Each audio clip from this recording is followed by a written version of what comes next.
আমি আসি। আমাদের গল্পগুলো যদি ভালো লেগে থাকে তাহলে অবশ্যই সাবস্ক্রাইব করে পাশে থাকবেন। ধন্যবাদ। আর আমি প্রিয়াঙ্কা। আমাদের গল্পগুলো যদি ভালো লেগে থাকে অবশ্যই আমাদের চ্যানেলকে সাবস্ক্রাইব করে পাশে থাকবেন। ভাইয়া, তুমি আমাকে বিয়ে করবে? আমি তোমার সব কাজ করে দিব। তোমার প্যান্ট ধুয়ে দিব, তোমাকে খাবার বেড়ে দেব, তোমার মাথা টিপে দেব, আর তোমাকে অনেক ভালোবাসবো। সব কিছু করব। তুমি আমাকে বিয়ে করবে?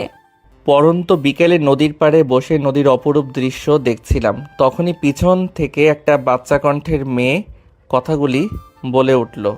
পিছনে তাকিয়ে দেখি আমার চাচাতো বোন পুতুল, বয়স 7, তৃতীয় শ্রেণীতে পড়ে। এই বয়সেই প্রচণ্ড ইচড়ে পাকা হয়েছে। সবসময় আমার পিছনে ঘুরঘুর করে এবং ভালোবাসার কথা বলে। এটা আমাদের পরিবারের সবাই জানে। পুতুলের এমন পাগলামি দেখে কেউ কিছু বলে না, কারণ সে আমার ছোট চাচা চাচির একমাত্র মেয়ে। অনেক সাধনার পর পুতুলকে পেয়েছে তারা, এবং পুতুলে আমার মা বাবারও অনেক আদরের। বলা যায় আমার থেকেও বেশি প্রিয় সে।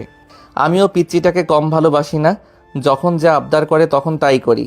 সবাই পিচ্চিটার এমন পাগলামিগুলো মজা ভেবে উড়িয়ে দেয়। সবাই ভাবে বড় হয়ে গেলে আর এমন পাগলামি করবে না। তবে ওর এমন পাগলামির পিছনে হয়তোবা দোষী আমি নিজেই, কারণ আমরা যৌথ পরিবার। আমার বাবা এবং ছোট চাচা 2 ভাই তারা, আর বেঁচে আছে শুধু দাদি। পুতুলের যখন জন্ম হয় তখন ওকে আমি শখের বশবর্তী হয়ে কোলে নিয়েছিলাম। তখন আমি ক্লাস 3তে পড়ি। ছোট বাচ্চাদের সবাই আদর করে, এটাই স্বাভাবিক। আমিও তার বিকল্প নই। আমি প্রথমে পুতুলের কপালে একটা চুমু খাই, সঙ্গে সঙ্গে পিচ্চিটা নড়ে চড়ে উঠল। হয়তোবা ভালোবাসার প্রথম পরশ পেয়েছিল, তাইও কেঁপে উঠেছিল। তারপর যখন ওর গালে চুমু খেতে যাব তখনই ওর মুখটা ঘুরিয়ে নেই এবং তার ঠোঁটে আমার ঠোঁট লেগে যায়। ঠিক সেই সময় থেকেই মেয়েটা আমার পিছনে লেগে আছে। হয়তো বাঁধনটা সেখানেই বেঁধে দিয়েছে উপর থেকে। জন্ম হওয়ার পর থেকে পিচ্চিটা খুব কাঁদছিল, কিন্তু যখনই আমার ঠোঁটের স্পর্শ পেল ঠিক তখনই কেন জানি না একদম কান্না বন্ধ এবং খিলখিল করে হাসতে লাগলো। সবাই এটা দেখে অবাক হয়েছিল বটে, কিন্তু আমিও সেদিন অনেকটা খুশি হয়েছিলাম। যেটা একজন মা করতে পারল না, আমি সেটা করে দেখিয়েছি। দাঁত ছিল না, তবুও তার হাসিটা অনবদ্য। পিচ্চিটা দেখতে ছোট থেকে একদম পুতুলের মতো, তাই আমি পিচ্চিটাকে পুতুল বউ বলে ডাকি। সবাই ওকে পুতুল বলে, আর আমি ডাকি পুতুল বউ বলে। আমি পুতুলের হাত একটু শক্ত করে ধরে কাছে টেনে বসালাম। দুধে আলতা গায়ের রং, তাই একটু ছোঁয়া পেতেই সাদা জায়গা লাল হয়ে গেছে। ওর কানটা একটু টেনে দিয়ে বললাম, এই ইচড়ে পাকা, তুই কি কখনো ঠিক হবি না? সবসময় এত পাকা পাকা কথা বলিস কেন? পড়ালেখা শেষ করে বিয়ের উপযুক্ত হয়ে বিয়ের কথা বলবি। পিচ্চিটা আমার কাছে আরও একটু চেপে বসলো। আমি পড়াশোনা শেষ, তুমি আমাকে বিয়ে করবে? মহা মুশকিলে পড়লাম তো। এই তো দেখি শুধু আমাকেই বিয়ে করতে চায়। আচ্ছা ঠিক আছে, আমি তোকে বিয়ে করব, তবে আগে তুই বড় হয়ে বিয়ের উপযুক্ত হবি, তারপর। পিচ্চিটা ইয়াহু বলে চিৎকার করে ঠাস করে আবার গালে একটা চুমু খেয়ে বাড়ির দিকে দৌড় লাগালো। কি সাংঘাতিক মেয়ে বাবা! ইচ্ছে করছে এখনই ওকে ধরে 2 ঘা লাগিয়ে দেই। পরক্ষণেই ওর তিরিং বিরিং করে লাফিয়ে দৌড়ানো দেখে আমার মুখে হাসি ফুটে উঠল। পিচ্চিটাকে মারামারি নিয়ে ও যত মুশকিল, কাউকে ওর গায়ে হাত লাগাতে দেই না। এমনকি পুতুলের মা বাবাও পুতুলকে মারার সাহস পায় না আমার ভয়ে, কারণ পুতুলকে শুধু আমি একাই মারি, আর কাউকে মারতে দেই না। মনে হয় পুতুল আমার নিজস্ব সম্পত্তি, তাই আমি একাই ওর উপর অধিকার খাটাতে পারি, আর কেউ পারে না। আমার এমন কাণ্ড দেখে সবাই শুধু হাসে। পুতুলকে যখন তার মা মারতো তখন প্রচণ্ড রেগে যেতাম। সেই থেকে আর চাচি পুতুলের গায়ে হাত তোলে না। সন্ধ্যার দিকে বাড়ি ফিরলাম, চাচিকে দেখলাম রান্নাঘরে, হয়তো চা নাস্তা বানাচ্ছে। আমি চাচির দিকে এগিয়ে গিয়ে প্রশ্ন করলাম, ছোট মা, পুতুল বউ কোথায়? ও মুগ্ধ বাবা, তুই এসেছিস? ঘরে গিয়ে দেখ, টিভিতে কার্টুন দেখছে। আমি কপট রেগে গেলাম। এটা কি তার টিভি দেখার সময়? তুমি ওকে পড়তে বসাওনি কেন? আমার কি সে সাধ্য আছে যে ওকে পড়াতে বসাবো? একমাত্র তুই তো পারিস। দাঁড়াও, ওর কান দুটো আমি মলে দিচ্ছি। এই বলে আমি ছোট চাচির ঘরে গেলাম। ঘরে গিয়ে তো আমি অবাক, কারণ পুতুল টিভি না দেখে বই নিয়ে পড়তে বসেছে। হয়তো আমার উপস্থিতি টের পেয়েছে। মেয়েটা আমাকে প্রচুর ভয় পায়। পুতুল আমাকে দেখে আহ্লাদি কণ্ঠে বলল, ভাই, আমার জন্য চকলেট নিয়ে এসেছো? পিচিটার সব আবদারগুলোর মধ্যে অন্যতম একটা আবদার হলো তার চকলেট চাই। পড়া শেষ করে রাতের ডিনারের পর চকলেট পাবি। তুই পড়তে থাক, আমি হাত মুখ ধুয়ে আসছি। এই বলে আমি আমার রুমে এসে হাত মুখ ধুয়ে নিলাম। তারপর আবার ছোট চাচির ঘরে গেলাম বই নিয়ে। আমিও পড়ি এবং পিচ্চিটাকেও পড়াই। আমি এবার নবম শ্রেণীতে পড়ি। আমি গিয়ে পড়ার টেবিলে বসলাম। পিচ্চিটাও সুরসুর করে আমার কাছে আসলো। পুতুল বউ, তোকে কালকে একটা কবিতা মুখস্থ করতে বলেছিলাম না, মুখস্থ হয়েছে? পিচ্চিটা মাথা বাঁকিয়ে উত্তর দিল, হ্যাঁ ভাইয়া, মুখস্থ হয়েছে। তাহলে এখন সেটা না দেখে খাতায় লিখে দে আমাকে। ঠিক আছে ভাইয়া। পিচ্চিটাকে কবিতা লিখতে দিয়ে আমি অঙ্ক করতে লাগলাম, কিন্তু কিছুতেই অঙ্কটা সমাধান করতে পারছি না। খানিকক্ষণ পর মা আর ছোট মা নাস্তা নিয়ে আসলো। ছোট মাকে দেখার সঙ্গে সঙ্গে বললাম, দেখো না ছোট মা, আমি কিছুতেই অঙ্কটা মেলাতে পারছি না, একটু বুঝিয়ে দাও না। আমার ছোট চাচি মাস্টার্স কমপ্লিট করেছে আর আমার মা সামান্য একজন ইন্টার পাস, কিন্তু আমার ছোট চাচি কখনো আমার মাকে শিক্ষা নিয়ে খোটা দেয়নি, সব সময় বড় বোনের মতোই সম্মান করে। এতেই বোঝা যায় সে একজন সুশিক্ষিত। আমাদের সমাজে এমন হাজারো মানুষ আছে যারা নিজের থেকে স্বল্প শিক্ষিত মানুষদেরকে অপমান করে। মুখে মুখে অপমান না করলেও ব্যবহারে বুঝিয়ে দেয়। প্রাতিষ্ঠানিক শিক্ষা মানুষকে শিক্ষিত করে তোলে, কিন্তু অমানুষকে মানুষ করতে পারে না। তাই প্রাতিষ্ঠানিক শিক্ষার পাশাপাশি ভালো মানুষ হওয়াটাও জরুরি। শুধুমাত্র প্রাতিষ্ঠানিক শিক্ষা না থাকলে আপনি একটা মানুষকে মূর্খ বলতে পারেন না, বরং মূর্খ হচ্ছে তারাই যারা শিক্ষা এবং শিক্ষিতের মূল্য দিতে জানে না। চাচি আমার কাছে এসে টেবিলে নাস্তা রেখে মাথায় হাত বুলিয়ে বলল, বাবা আগে নাস্তাটা করে নাও, দুজনে তারপর বুঝিয়ে দিচ্ছি। তারপর আমরা দুজন নাস্তা করলাম আর আমাদের দুই মা বসে গল্প করলো। আমাদের কাহিনীগুলো অনেক মজার। ছোট মা আমাকে পড়ায় আর আমি পিচ্চিকে পড়াই। নাস্তা শেষ করার পর ছোট মা আমাকে সুন্দর করে বুঝিয়ে দিয়ে রান্না করতে চলে গেল। আমরা পড়াশোনা করতে লাগলাম আর ওদিকে আমাদের দুই মা রান্না করতে লাগলো। পড়া শেষ করে পিচ্চিটাকে ড্রয়িং রুমে নিয়ে গেলাম। সেখানে বাবা এবং চাচ্চু খোশ গল্পে মেতে রয়েছে। চাচ্চু একজন ব্যাংকার আর আমার বাবা উচ্চ বিদ্যালয়ের প্রধান শিক্ষক। আমরা গিয়ে তাদের পাশে বসলাম। বাচ্চা পিচ্চিটাকে কোলে তুলে নিল। তোমাদের পড়া শেষ হলো মামুনি? পিচ্ছিটা একটা ভুবন ভোলানো হাসি দিয়ে উত্তর দিল, হ্যাঁ বড় বাবা, আমার পড়া শেষ হয়েছে। জানো বড় বাবা আজ কি হয়েছে? কই না তো মামুনি, তুমি বলো কি হয়েছে। আজকে ভাইয়াকে পড়া ধরেছিলাম, ভাইয়া পারেনি, কিন্তু আমি পেরেছি। পিচ্ছিটা কথাটা বলেই সে কি হাসি। ওর তালে তালে ওর চাচু এবং বাবাও হেসে দেয়। মেয়েটা সবসময় চালাকি করার চিন্তায় থাকে। চাচু তাকে জিজ্ঞেস করে, তা বাবা মুগ্ধ, তোমার পড়ালেখা কেমন চলছে? আমি মিষ্টি হাসি দিয়ে বলি, ভালো। বাবাকে বললাম, বাবা আমার খাতা শেষ হয়ে গেছে, কিছু টাকা দাও, কাল আমি খাতা এবং ডায়েরি কিনবো। বাবা বলল, আচ্ছা কাল সকালে তোমার মায়ের কাছে নিও। এভাবে তারা চারজন মিলে আড্ডা দিল খানিকক্ষণ। তারপর মায়ের ডাক পড়ল খাওয়ার জন্য। সবাই খাবার টেবিলে গিয়ে বসল। খাবার খেতে খেতে পিচ্ছিটা হঠাৎ করে বলে, মা তুমি জানো ভাইয়া আমাকে আজ কি বলেছে? পুতুলের কথা শুনে মুগ্ধ বিষম খেলো কিনা কি বলে প্যাচ লাগিয়ে দেয় কে জানে। মেয়েটা মাঝে মাঝে এমন কথা বলে ওর কথা শুনে হার্ট অ্যাটাক হওয়ার মতো অবস্থা হয় তার। এখন না জানি কি বলে সেই ভয়ে গলায় ভাত আটকে গেল ছেলেটার। কোনো মতে পানি খেয়ে ভাতটা নামিয়ে নিল। সে চোখ পাকিয়ে পুতুলের দিকে তাকালো। ছোট মা বলল, কি বলেছে? পুতুল খাওয়া বন্ধ করে বলল, ভাইয়া আজ বিকেলে নদীর পাড়ে বসেছিল। আমি সেখানে গিয়ে বললাম, ভাইয়া তুমি আমাকে বিয়ে করবে, আমি তোমার প্যান্ট ধুয়ে দিব, তোমার খাবার বেড়ে দেব, তোমার সব কাজ করব। তখন ভাইয়া কি বলে জানো? সবাই জিজ্ঞাসু দৃষ্টিতে তাকিয়ে আছে পুতুলের দিকে। আমার তো চোখ বেরিয়ে আসার উপক্রম। তারপরও নিজেই বলতে শুরু করলো, তখন ভাইয়া বলে আমি পড়াশোনা শেষ করে বড় হব, তারপর ভাইয়া আমাকে বিয়ে করবে। পুতুলের কথা শুনে সবাই হেসে দেয়। মা পুতুলকে কোলে নিয়ে বলে, তোমার ভাইয়া একদম ঠিক বলেছে মামুনি, তুমি আগে পড়ালেখা শেষ করে বড় হও, তারপর তোমার ভাইয়ার সাথে তোমার বিয়ে দেব, কেমন? শুধু মাথা নাড়ালো।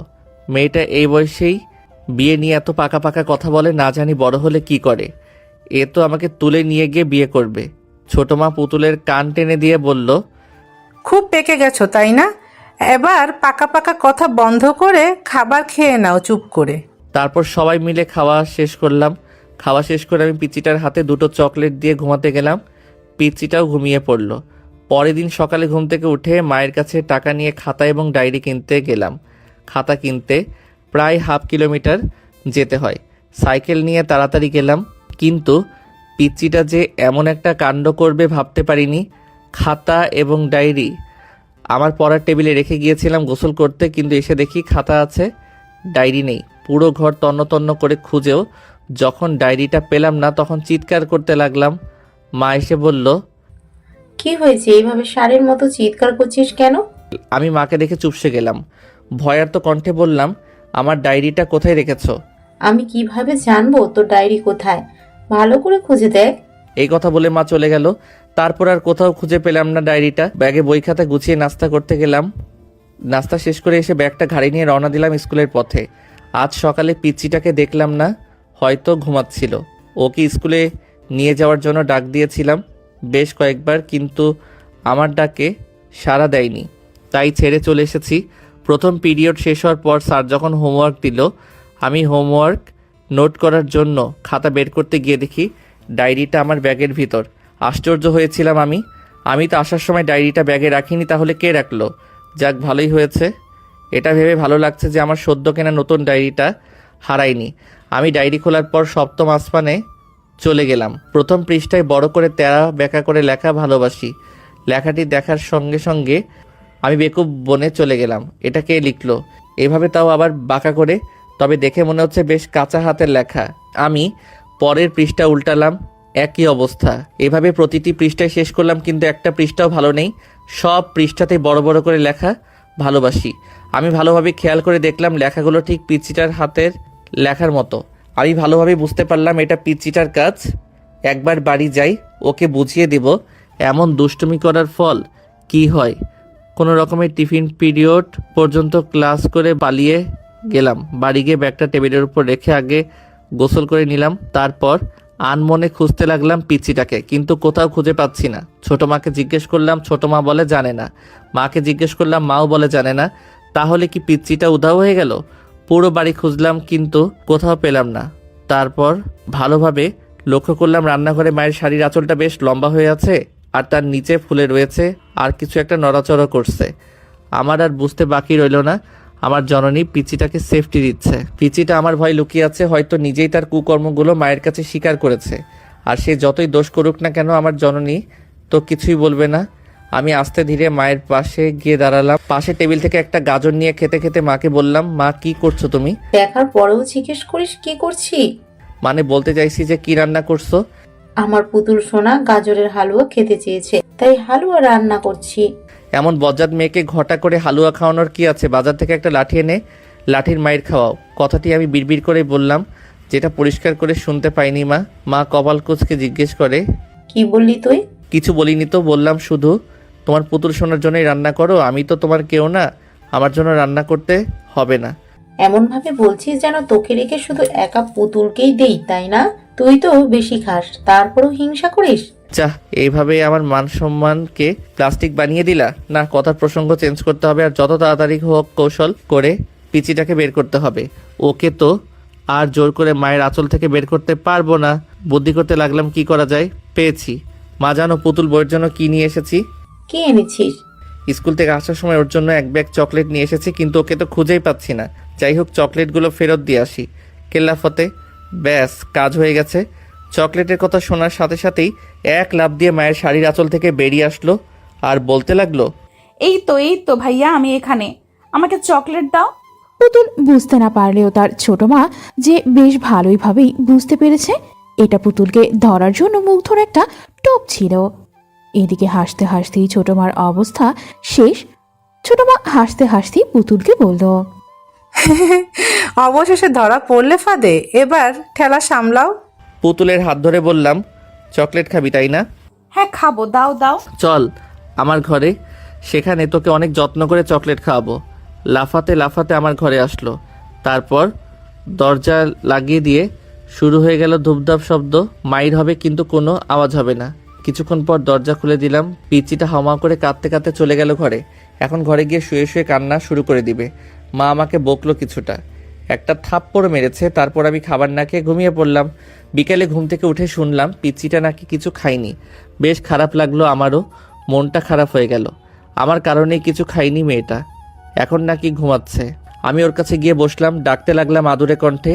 আমার ডাকে পিচ্চিটার ঘুম ভেঙে গেল। হাতের উল্টো পিঠ দিয়ে চোখ দুটো ডলতে ডলতে আমার দিকে তাকায়। আমাকে দেখার সাথে মুখ ফিরিয়ে নেয় অভিমানে। এইটুকু মেয়ে, অথচ অভিমানটা তার অনেক বড়। আমি পিচ্চিটাকে আমার দিকে ঘুরিয়ে নিয়ে বললাম, কিরে আমার পুতুল বউ, আমার সাথে কথা বলবি না? আমার পুতুল বউটা পাহাড় সমান অভিমান মুখে জড়ো করে বলল, আমি তোমার সাথে কোনো কথা বলবো না। তুমি পচা, আমাকে শুধু মারো। কথাটি বলেই আমার পুতুল বউটা ভ্যাভ্যা করে কেঁদে ওঠে, কারণ ওরা এমন কান্না দেখে আমার মনটা ডুকরে উঠল। এর আগে এভাবে কখনো কাঁদিনি মেয়েটা, হয়তো আজ একটু বেশি শাস্তি দিয়ে ফেলেছি। পিচ্চিটাকে বুকের সাথে জড়িয়ে ধরে বললাম, তোকে কথা দিলাম আর কখনো মারবো না, চল আমরা ঘুরতে যাই। সত্যি আমাকে আর কখনো মারবে না? আমাকে সাইকেলে নিয়ে ঘুরবে? হ্যাঁ সত্যি, তোকে আর মারবো না, আর হ্যাঁ তোকে সাইকেলে নিয়েই ঘুরবো।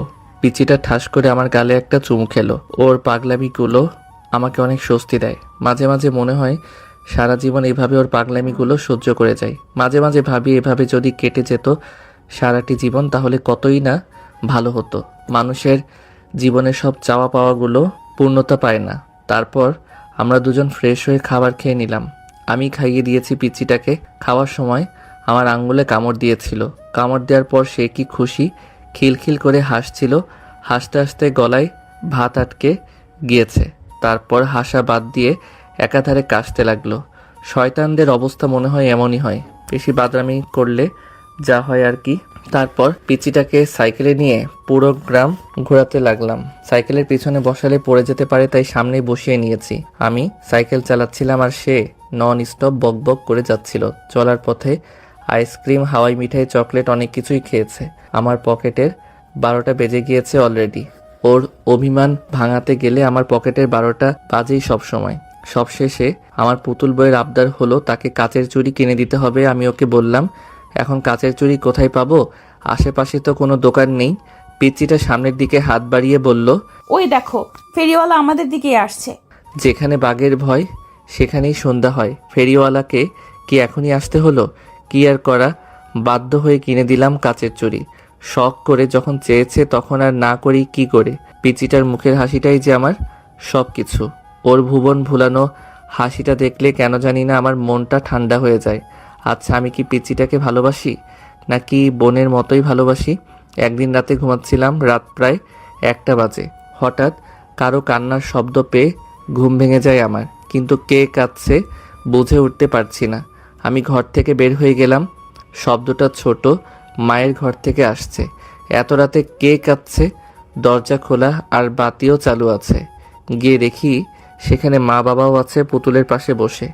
ছোট মা পুতুলের মাথায় হাত বুলিয়ে দিচ্ছে আর কাঁদছে, আর মা পুতুলের মাথায় পানি দিয়ে দিচ্ছে। তাহলে কি পুতুলের কিছু হয়েছে? আমি দৌড়ে পুতুলের কাছে গিয়ে দাঁড়ালাম। বেশ উত্তেজিত কণ্ঠে প্রশ্ন ছুড়লাম, ছোট মা কি হয়েছে পুতুলের, আর তুমি কাঁদছো কেন? ছোট মা কিছু বলার আগেই চাচু বলল, তেমন কিছু না, একটু জ্বর এসেছে শুধু। কথাটা শুনে আমার কেমন যেন খারাপ লাগলো। এখনকার জ্বর মোটেও সুবিধার নয়। যেই মেয়েটা সারাদিন পুরো বাড়ি ছুটে বেড়ায়, এখন সেই মেয়েটাই কিনা নিস্তব্ধ হয়ে বিছানায় শুয়ে আছে। এটা কি আদৌ মানানসই? আমি আমার পুতুল বইয়ের মাথায় হাত দিয়ে দেখলাম জ্বর প্রচুর। প্রচণ্ড রাগ উঠল আমার। এতটুকু মেয়েকে কি এত কষ্ট রাখা ঠিক হচ্ছে? মা, পুতুল বইয়ের মাথার পানি মুছে দাও। কেন? আমি পুতুল বউকে ডাক্তারের কাছে নিয়ে যাব। এত রাতে ডাক্তার কোথায় পাবি? দোকান তো বন্ধ। দোকান বন্ধ হয়েছে বলে কি হাত গুটিয়ে বসে থাকবো? আমি আর কাউকে কিছু না বলে একটা তোয়ালে নিয়ে পুতুলের মাথার পানি মুছে দিয়ে ওকে কোলে নিয়ে ছুটতে লাগলাম। পিছন থেকে সবাই অনেক ডাকাডাকি করলো, কিন্তু কারো ডাকে সাড়া দিলাম না। তাই বাধ্য হয়ে বাবা এবং ছোট চাচ্চু আমার পিছু পিছু আসতে লাগলো। এত রাতে পল্লী চিকিৎসকের দোকান বন্ধ, তাই বাধ্য হয়ে ছুটতে হলো হাসপাতালের পথে। হাসপাতাল প্রায় 1 কিলোমিটার, তবুও আমাকে থামা যাবে না। আমাদের বাড়ির প্রাণ পুতুল, যদি ওর কিছু হয়ে যায় তাহলে আমাদের বাড়িটা নিষ্প্রাণ হয়ে যাবে। তখন কার সাথে আমরা খেলাধুলা করব, আর কাকেই বা এতটা ভালোবাসবে? পিছন থেকে বাবা এবং চাচ্চু বারবার বলছে, পুতুলকে আমাদের কোলে দাও, আমরা নিয়ে যাচ্ছি, তুমি নিয়ে যেতে পারবে না এত দূর। কিন্তু আমি কারো কথা শুনছি না। একটা সময় আমি হাসপাতালে গিয়ে পৌঁছালাম। পুতুলকে নিয়ে সোজা একটা ডাক্তারের কেবিনে ঢুকলাম অনুমতি ছাড়াই। কেবিনে একজন মহিলা ডাক্তার বসেছিল। আমাকে দেখার সঙ্গে সঙ্গে বলল, এই কে তুমি, আর এইভাবে একটা মেয়েকে নিয়ে কোথা থেকে এসেছো? আমি আন্টিটার কাছে গিয়ে কাঁদতে কাঁদতে বললাম, আন্টি, আমার পুতুল বউকে সুস্থ করে দিন, ওর অনেক জ্বর এসেছে। আমার পিছু পিছু বাবা এসে বলল, মুগ্ধ এভাবে কারো অনুমতি ছাড়া কেউ প্রবেশ করে? মুগ্ধর বাবা অনেকটা রেগেই তেড়ে আসতে লাগলো তার দিকে। বাড়াবাড়ি ভালো, কিন্তু এতটা বাড়াবাড়ি করা ভালো না যেটাতে লোকে আমাদের মন্দ বলে।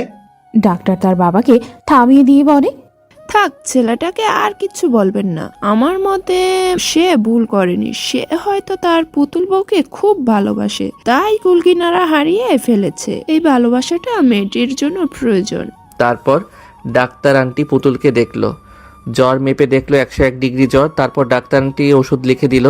আমরা হাসপাতাল থেকে বের হয়ে ফার্মেসি থেকে ওষুধ নিলাম। তারপর বাড়িতে আসলাম। সেই রাতে পুতুল আমার সাথে ঘুমিয়েছিল। সকালে ঘুম থেকে উঠে দেখি আমার বুকে মাথা রেখে ঘুমিয়ে আছে। সেই দিন আবারও তার মায়ায় পড়ে গিয়েছিলাম আমি। মেয়েটা বড্ড মায়াবী, ওর দুষ্টুমি সবাইকে মুগ্ধ করে দেয়। এভাবেই কেটে যেতে লাগলো প্রতিটি প্রহর। পিচ্চিটার সাথে খুনসুটিময় দিনগুলো পেরিয়ে যাচ্ছে। এভাবে কেটে গেল 1টি বছর, কিন্তু এখনও পিচ্চিটার দুষ্টুমি কমেনি। একদিন কোচিং সেন্টারে পরীক্ষা দিচ্ছিলাম, হঠাৎ আমার পুতুল বউটা দৌড়ে আমার কাছে চলে আসলো। এমন আচমকা ঘটনার জন্য মোটেও প্রস্তুত ছিলাম না আমি। স্যার তো রেগে আগুন, আমাকে অনেক বকাঝকা করে ক্লাস থেকে বের করে দিল। আমি মন খারাপ করে পিচ্চিটাকে নিয়ে কোচিংয়ের বাইরে বের হয়ে আসি। একটা খোলা মাঠে নদীর ধারে পিচ্চিটাকে নিয়ে গেলাম। আজ কেন জানি না পিচ্চিটার উপর রাগ করতে পারলাম না, পিচ্চিটাকে মারতে পারলাম না, কারণ ওকে কথা দিয়েছিলাম যে আর কখনো ওকে মারবো না। আমি ওর সামনে হাঁটু গেড়ে বসে ওর গালে হাত রেখে বলি, কিরে পুতুল বউ, এভাবে কোচিংয়ের ভেতর দৌড়ে এসেছিস কেন?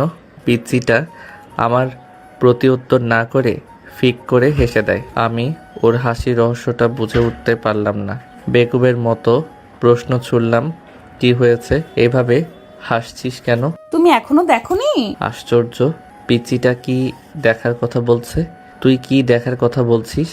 এবার পিচ্চিটা দাঁত কেলিয়ে দেখালো ওর দুটো দাঁত নেই, তার মানে দাঁত পড়েছে। ওর ফোকলা দাঁতের হাসিটা অসম্ভব সুন্দর লাগছে, মোহনীয় সৌন্দর্যের হাসি।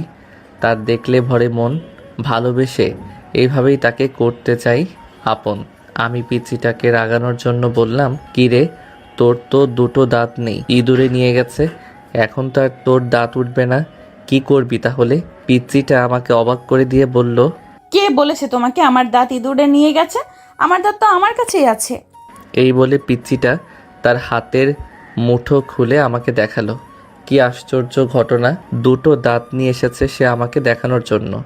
কেমন শয়তান মেয়ে! মানুষ দাঁত ইঁদুরের গর্তে কিংবা ঝোপঝাড়ে ফেলে দেয়, কিন্তু এই মেয়েটা দাঁত হাতে নিয়ে ঘুরে বেড়াচ্ছে। ভাবা যায় এগুলা? পিচ্চিটা আবার বলতে লাগলো, তুমি তো বললা আমার দাঁত ইঁদুরে নিয়ে গেছে, কিন্তু আমি ইঁদুরকে আমার দাঁত দেইনি, আমার দাঁত আমি আমার কাছেই রেখেছি। আমার অপমান আমাকেই ফিরিয়ে দিল। তারপর পিচ্চিটাকে নিয়ে নানান জায়গায় ঘুরে বেড়ালাম। পিচ্চিটা আবদার করলো সে নাকি পার্কে যাবে, আমিও নিয়ে গেলাম। সে শুধু আমার সাথে ঘুরছে, কিন্তু কিছু খেতে চায় না। কিরে, কিছু খাবি? পিচ্চিটা মাথা নাড়িয়ে না সূচক উত্তর দেয়। মুখে না বললেও মন কি চায় সেটা আমার ভালোভাবেই জানা আছে। সে হয়তো একটু বুঝতে শিখেছে আমার অবস্থাটা। সে হয়তো বুঝতে পেরেছে আমি ইনকাম করি না, তাই তো এখন আর বেশি আবদার করে না। আমি ওকে একটা আইসক্রিমের দোকানে নিয়ে গিয়ে আইসক্রিম কিনে দিলাম। আমার পুতুল বউটা মহানন্দে আইসক্রিম খেতে লাগলো। তারপর পিচ্চিটাকে একটা দোলনায় বসিয়ে দোল খাওয়ালাম। সন্ধ্যালোকে বাড়ির পথে রওনা দিই। সেই দিনের পর থেকে আর কখনো সেই কোচিং সেন্টারে যাইনি। যে শিক্ষক একটা ছোট্ট শিশুকে ভালোবাসতে জানে না, স্নেহ করতে জানে না, সেই শিক্ষকের শিক্ষার আমার কোনো প্রয়োজন নেই। মানুষ মানুষকে ছোট করে, এটা কেমন শিক্ষা? শুধু প্রাতিষ্ঠানিক শিক্ষায় শিক্ষিত হলে হয় না, প্রকৃত শিক্ষিত হওয়ার জন্য একজন ভালো মানুষ হওয়া জরুরি। প্রকৃত অর্থে তারাই শিক্ষিত যারা নিজের বিবেকের কাছে নত হয়ে মানুষকে যাচাই করতে জানে। যে শিক্ষা মানুষকে অহংকারী করে তোলে সে শিক্ষার আমার কোনো প্রয়োজন নেই। আমরা প্রতিবাদী হব, কখনো অন্যায়ের কাছে আপোষ করব না। আস্তে ধীরে আমরা যতই বড় হতে থাকি ততই আমাদের পাগলামিগুলো যেন বেড়েই চলেছে। এখন আমি ইন্টার সেকেন্ড ইয়ারে পড়ি আর পিচ্চিটা 6-এ। সবসময় দুষ্টুমি না করলে যেন পিচ্চিটার শান্তি নেই। আজ পর্যন্ত কতগুলো ছেলে মেয়েদের সম্পর্ক ভেঙে দিয়েছে তার কোনো হিসেব নেই। এই তো কিছুদিন আগের কথা, একটা পার্কে দুজন কপতি বসে চুটিয়ে প্রেম করছিল। একদম মাখামাখি অবস্থা তাদের। এটা দেখার পর পিচ্চিটা আমাকে বলে, ভাইয়া দেখেছো শয়তান দুটো পার্কের ভেতরে কি করছে? যার যেটা ইচ্ছা করুক, তাতে তোর কি? তুই ঘুরতে এসেছিস, ঘুরবি ফিরবি, তারপর বাসায় ফিরে যাবি। তা তো হয় না ভাইয়া, দেখো কি করে। এই বলে পিচিটা দৌড়ে সেই কপতির কাছে গেল। আমি পিছন থেকে এত ডাকলাম, কিন্তু আমার ডাকে সাড়া দিল না। না জানি কি কাণ্ড বাঁধিয়ে বসে পিচ্চিটা। আমার কোনো কথাই শোনে না, সবসময় শয়তানি করে, বড্ড বেশি দুষ্টু হয়েছে। পুতুল একদম তাদের সামনে গিয়ে দাঁড়ালো, পাকা বুড়িদের মতো কোমরে হাত দিয়ে বলতে লাগলো, ভাইয়া তুমি এখানে? আর আমার আপু তোমার জন্য অপেক্ষা করছে। পুতুলকে দেখে তারা দুজন একটু সরে হয়ে বসে। তারা পুতুলের কথায় অবাক হয়েছে বটে। ছেলেটি কিছু বলার আগে মেয়েটি বলে উঠল, তোমার আপু ওর ছেলেটার জন্য অপেক্ষা করছে কেন? পুতুল কপট রাগে মেয়েটিকে উত্তর দেয়, এই মেয়ে, তুমি আমাদের শালিদুলা ভাইয়ের মাঝে কথা বলছো কেন? ছেলেটা শুধু বেকুবের মতো পুতুলের কাণ্ড দেখছে, কিছু যে বলবে সেই সুযোগও পাচ্ছে না। এবার মেয়েটা চোখ গরম করে ছেলেটার দিকে তাকায়। ছেলেটা তো ভয়ে শেষ, ঢোক গিলতে লাগলো। মেয়েটা ছেলেটার কলার ধরে বলে, কে এই মেয়েটা? আমার তো কোনো ছোট বোন নেই, তাহলে তোকে দুলাভাই বলে ডাকছে কেন? সত্যি করে বল, আর কার সাথে রিলেশন করছিস? ছেলেটার যায় অবস্থা, কোনো রকমে মুখ খুলল। বিশ্বাস করো বাবু, আমি আর কারোর সাথে রিলেশন করি না। তাহলে এই মেয়েটা তোকে দুলাভাই বলছে কেন? আর কোন মেয়ে তোর জন্য অপেক্ষা করছে? আমি জানি না কে এই মেয়ে, আর এটাও জানি না আমার জন্য কে অপেক্ষা করেছে। তাদের কথার মাঝে পুতুল ডান হাত ঢুকিয়ে দিয়ে বলল, এই দুলা ভাই, তুমি মিথ্যা বলছো কেন? আমার আপুর সাথে 1 বছর প্রেম করে এখন অন্য মেয়েকে নিয়ে ঘুরছো। দাঁড়াও, আপুকে গিয়ে বলছি। এই বলে পুতুল সেখান থেকে আস্তে আস্তে কেটে পড়ল। এরই মধ্যে মেয়েটার সাংঘাতিক ঝগড়া বাঁধিয়ে ফেলেছে। কি সাংঘাতিক মেয়ে মাইরি! এতটুকু সময়ের মাঝে একটা সম্পর্কের 12টা বাজিয়ে দিল। পিচিটা এমন ভাব নিয়ে আমার সামনে আসলো, মনে হয় কত বড় একটা মিশন সাকসেস করে এসেছে। আমার সামনে এসে মুখে হাত দিয়ে মুখ টিপে হাসতে লাগলো। ভ্রু কুঁচকে প্রশ্ন করি, এভাবে গাধার মতো হাসছিস কেন? ভাইয়া তুমি বলেছিলে না যে আমি কোনো কাজের নই? দেখেছো আজ কত বড় কাজ করলাম। সরকারের উচিত আমাকে একটা নোবেল দেওয়া। মানুষের মধ্যে ঝামেলা বাঁধিয়ে দিয়ে আসলো, মানুষের মধ্যে ঝগড়া, আর সে বলছে কিনা কত বড় একটা কাজ করে আসলো, আবার বড় মুখ করে নোবেলও চায়। এমন বিচ্ছু শয়তান কখনো দেখিনি আমি। পিচ্চির কথা শুনে আমি ফিক করে হেসে দেই। এটা দেখে সেই ছেলে মেয়ে দুটো আমাদের দিকে অবাক হয়ে তাকায়। ছেলেটা মেয়েটাকে বলে, ওই দেখো, ওরা দুজন হাসাহাসি করছে, তার মানে তারা ইচ্ছে করে আমাদের মাঝে ঝগড়া বাঁধিয়ে দিয়েছে। এটা বলেই তারা দুজন আমাদের ধাওয়া করতে লাগলো। আমাদের আর পাইকে কোনো রকমে পিচ্চিটার হাত ধরে দে দৌড়। এই পিচ্চিটার জন্য কোথাও গিয়ে শান্তি নেই, কোনো না কোনো কাণ্ড ঘটাবেই। কোনো রকমে প্রাণ বাঁচিয়ে পালিয়ে এসেছি। এর কিছুদিন পর ঘরে বসে ফোনে গেমস খেলছিলাম। পিচ্চিটা কোথা থেকে যেন আসলো, খুব সাজুগুজু করে, মনে হয় কোনো অনুষ্ঠানে যাবে। ভাইয়া দেখো তো আমাকে কেমন লাগছে। আমি গেমের মধ্যেই মনোনিবেশ রেখে বললাম, অনেক সুন্দর লাগছে। উফ, ফোনটা রাখো তো। আমি ফোনটা পাশে রেখে পিচ্চিটার দিকে তাকালাম। আচ্ছা রাখলাম, এবার বল কি বলবি? শুনেছো পাশের এলাকায় নাকি একটা মেয়ের বিয়ে? হ্যাঁ শুনেছি, তার বিয়ে, তাতে আমার কি? আর তুই এত সুন্দর করে সেজেছিস কেন? কোথাও যাবি নাকি? সেই বিয়ে বাড়িতে যাবো বলেই তো সেজেছি। পিচ্চিটার কথা শুনে আমার চোখ দুটো একদম রসগোল্লার মতো হয়ে গেল। বিনা দাওয়াতে কেউ কিভাবে বিয়ের বাড়িতে যায়? কিন্তু তারা তো আমাদের দাওয়াত করেনি। বিনা দাওয়াতে কিভাবে যাবি? বিনা আমন্ত্রণে দাওয়াত খাওয়ার যে কি মজা তা তুমি বুঝবে না। এখন সুন্দর দেখে একটা পাঞ্জাবি পরে নাও তো। কি সাংঘাতিক কাহিনী! বিনা আমন্ত্রণে নাকি দাওয়াত খেতে যাবে? আমি যেতে পারবো না। ঠিক আছে, না গেলে নাই, আমি একাই যাব। এই বলে পিচ্চিটা যেতে লাগলো। আচ্ছা ঠিক আছে দাঁড়া, আমিও যাচ্ছি। কখন কি বিপদ ঘটায় তার কোনো নিশ্চয়তা নেই, তাই বাধ্য হলাম যেতে। কালো রঙের একটা পাঞ্জাবি পরলাম, তারপর দুজনে মিলে ঘর থেকে বের হলাম। ঘর থেকে বের হতে না হতেই মা এবং ছোট মা সামনে পড়ল। মা আমাদের দুজনকে একসাথে দেখে বলে, কিরে তোরা কোথায় যাচ্ছিস এভাবে সাজুগুজু করে? বিয়ের দাওয়াত খেতে যাচ্ছি গো বড় মা। পিচ্চিটার কথা শুনেই মুখোদর মা এবং ওর ছোট মা দুজনার দিকেই বেকুবের মতো তাকিয়ে রইল। কোথায়? পাশের এলাকায়। কিন্তু তারা তো আমাদের বিয়েতে দাওয়াত করেনি। তোমাদের দাওয়াত করেনি তো কি হয়েছে, আমাকে তো পার্সোনালি দাওয়াত করেছে। কি বলিস এসব তুই? কোথাকার কোন প্রেসিডেন্ট যে আমাদের দাওয়াত না করে তোকে দাওয়াত করবে, তাও আবার পার্সোনালি? বড় মা, তুমি আমার মতো একজন ভদ্র সমাজসেবককে এইভাবে অপমান করতে পারো না, আমার সম্মানে লাগে। যে মেয়েটা মানুষের মধ্যে ঝগড়া বাঁধিয়ে দেয় সে বলছে কিনা সে একজন ভদ্র সমাজসেবক? মানা যায় এগুলা? ইচড়ে পাকা কি আর সাধে বলি? মা এবং বড় মা আর আমাদের পথ আটকালো না, কারণ তারা জানে তারা তাদের পুতুলের সাথে কখনো কথাই পেরে উঠবে না। পথে যেতে যেতে আমাদের কথোপকথন। ভাইয়া, আমরা গিয়ে কি দিয়ে খাওয়া শুরু করব বলো তো? মুরগির রোস্ট নাকি খাসির কলিজার রোস্ট? তুই কি দিয়ে খাওয়ার চিন্তা করছিস আর আমি চিন্তা করছি মাইর খাওয়ার। কথাটি আমি মনে মনেই বললাম। আগে গিয়ে দেখ খেতে দেয় কিনা, তারপর ভাববি কি দিয়ে খাওয়া শুরু করবি। আর এসব কি আজগুবি খাবারের নাম বলছিস তুই? খাসির কলিজার আবার কখনো রোস্ট হয়? তাহলে ওটাকে কি বলে? ও ওটাই, হ্যাঁ। আমাদের খেতে দেবে কিনা সেটাই জানা নেই, আর সে কিনা কি দিয়ে খাওয়া শুরু করবে সেই চিন্তা করছে।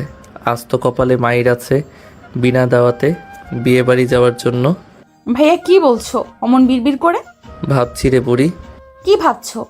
এটাই ভাবছি যে 40 দিন পর আমাদের 40 কে খাবে। এবার কথা না বলে চুপচাপ চল।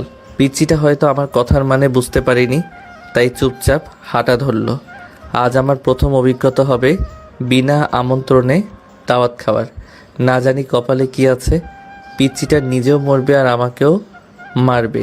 ভাগ্য করে পেয়েছিলাম এমন একটা পুতুল বউ যে সবসময় আমাকে বিপদে ফেলার চিন্তা ভাবনা করে। বিনা দাওয়াতে বিয়ে বাড়িতে এসেছি তো ঠিকই, কিন্তু কপালে যে কি আছে তা একমাত্র আল্লাহই জানে।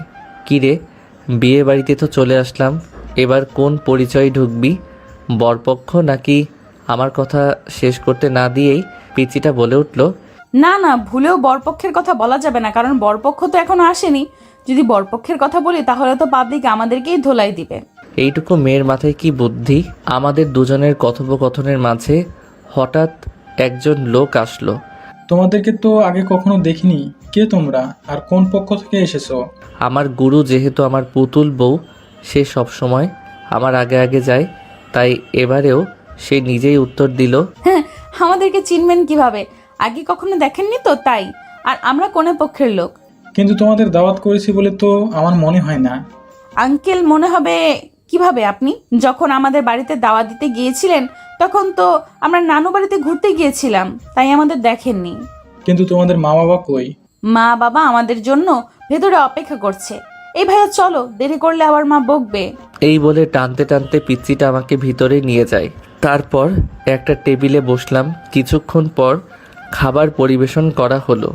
দুজনে পেট ভরে খেলাম। তারপর স্থান ত্যাগ করি আমরা।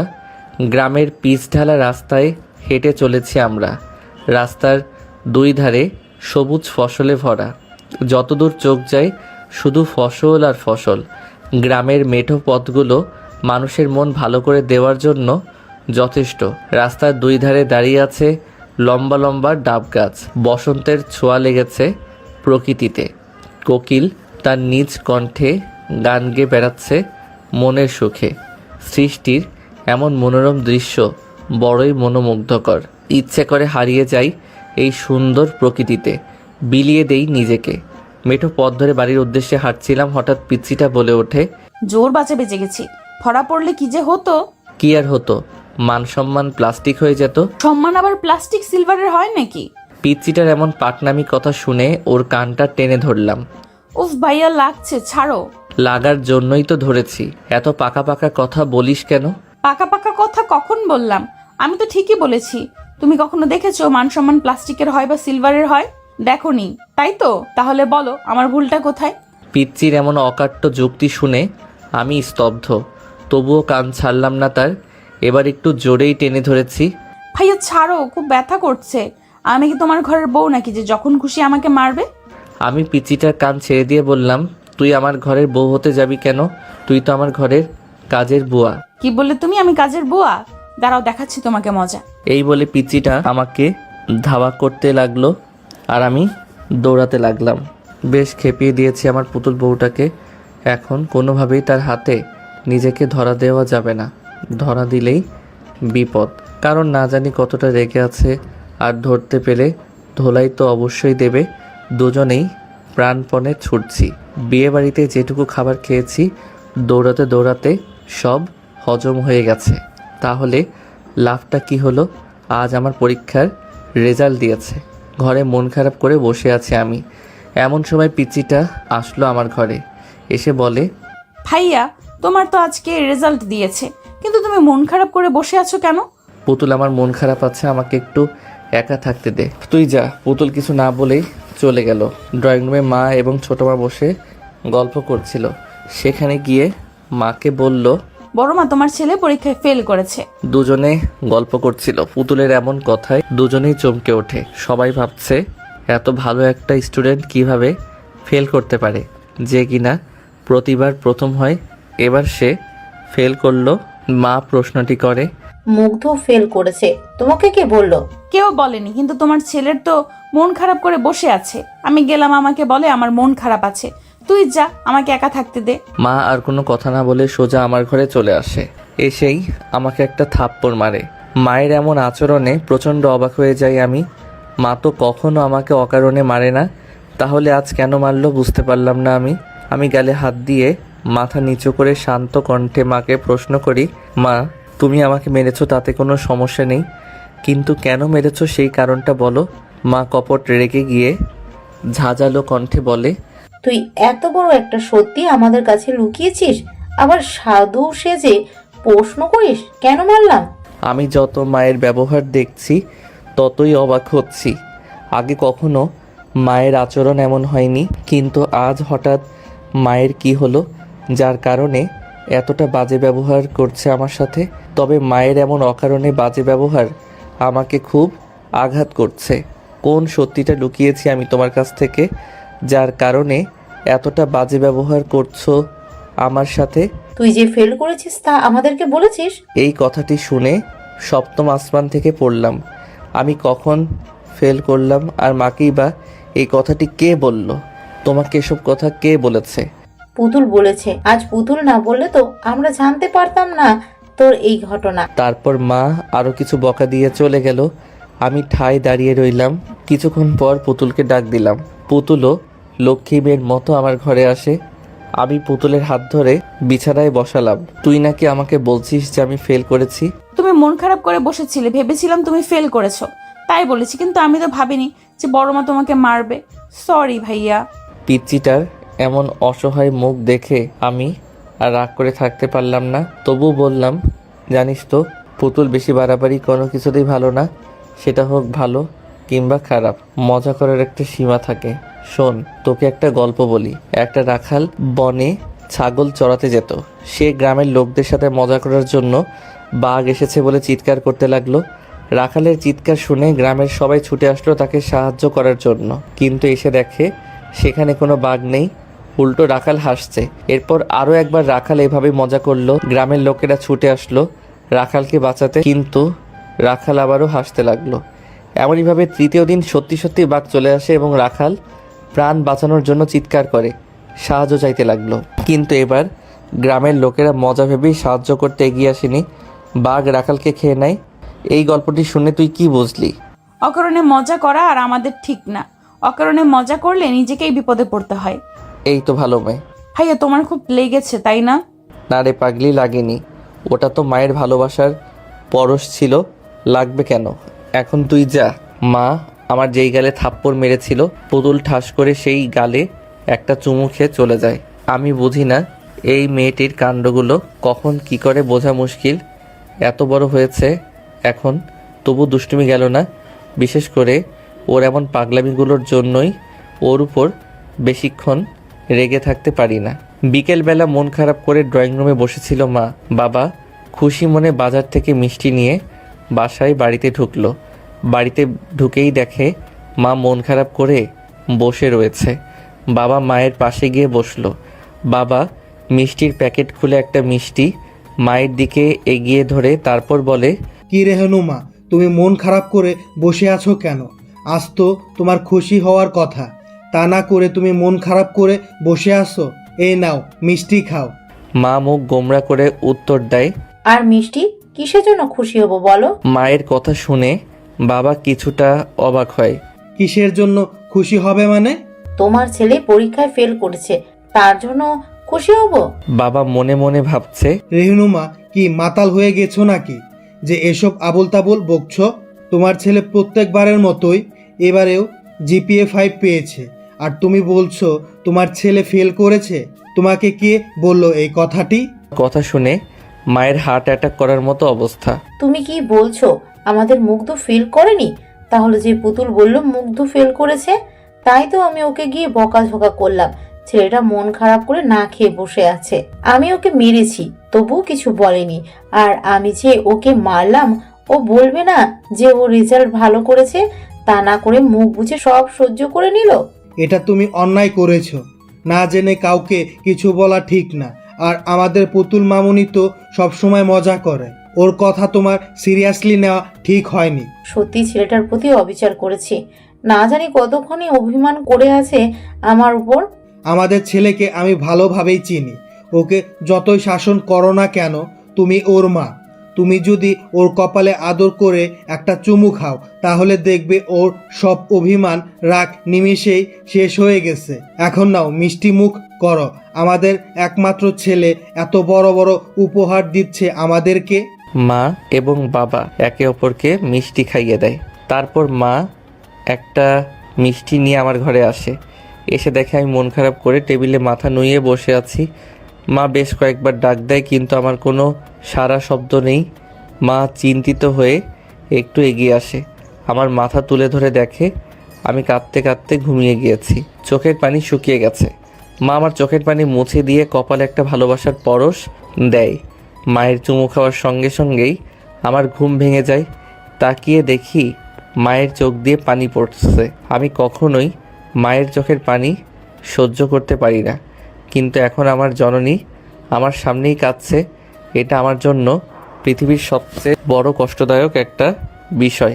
আমি মায়ের চোখের পানি মুছে দিয়ে বললাম, মা তুমি কাঁদছো কেন? কি হয়েছে তোমার? আমি তোর প্রতি অনেক বড় অবিচার করে ফেলেছি বাবা। আমি পুতুলের কথাকে সত্যি মনে করে তোকে মেরেছি, কিন্তু আমি তো জানতাম না তুই অনেক ভালো রেজাল্ট করেছিস। তোর বাবাই আমাকে বলল। কাঁদতে কাঁদতে কথাটি বলল, মা তুমি একদম কাঁদবে না। তুমি জানো না আমি তোমার চোখের পানি সহ্য করতে পারি না। তোমার চোখের পানির ফোঁটা এক একটা মুক্তার চেয়েও দামি। প্লিজ আর কেঁদো না। মা আর কিছু না বলে আমাকে জড়িয়ে ধরে কেঁদে দেয়। আমিও মাকে জড়িয়ে ধরি। এমন সময় আমাদের পুতুল মহারানী সেখানে হাজির। কেউ প্রচণ্ড মন খারাপ করে এসেছে। এসে বলে, বড় মা, আমার ভুল হয়ে গেছে, আমি বুঝতে পারিনি যে। মা পুতুলকে আর কিছু বলতে না দিয়ে পুতুলকেও আমাদের সাথে জড়িয়ে নেয়। এভাবে কিছুক্ষণ অতিবাহিত হওয়ার পর মা আমাকে এবং পুতুলকে একটা মিষ্টি ভাগাভাগি করে দেয়। তারপর মা আমাকে বলে, তুই কেন বলিসনি যে তুই জিপিএ 5 পেয়েছিস আর মন খারাপ করে বসেছিলিস কেন? আমি জানি না কেন তোমাদেরকে বলিনি যে আমি ভালো রেজাল্ট করেছি, কিন্তু মন খারাপ করে বসেছিলাম একটা কারণে। আমাদের এলাকাতে কোনো ভার্সিটি নেই যে সেখানে নিজের পড়ালেখাটা চালিয়ে যাব। এখন তো আমাকে তোমাদেরকে ছেড়ে দূরে কোথাও গিয়ে পড়ালেখা করতে হবে, তাই মনটা খুব খারাপ। কখনো তোমাদেরকে ছেড়ে থাকিনি তো, তাই কষ্টটা একটু বেশি হচ্ছে। আর আমার পুতুল বউকে ছেড়ে কিভাবে থাকবো? ও ওর সাথে দুষ্টমি করেই তো প্রতিটি প্রহর কাটে। মন খারাপ করে না বাবা, তুই তো আর সারা জীবনের জন্য চলে যাচ্ছিস না, এই তো কিছু বছর, তারপরেই তো আবার চলে আসবি। মা আমার মাথায় হাত বুলিয়ে দিল। বাবা মুগ্ধ, যখন ছোট মা একা থাকে তখন আমি ছোট মাকে শুধু মা বলেই ডাকি, আর যখন ছোট মা এবং মা একসাথে থাকে তখন ছোট মাকে ছোট মা বলে ডাকি। আমি চোখ দুটো বন্ধ রেখেই বলি, হ্যাঁ মা বলো। আমার মেয়েটা তোকে খুব জ্বালায় তাই না বাবা? আজ আমার মেয়েটার কারণেই তুই তোর মায়ের হাতে মার খাইলি। আমি ছোট মায়ের কথা শুনে চট করে উঠে বসি, কপট রাগে বলি, এসব কি বলছো তুমি?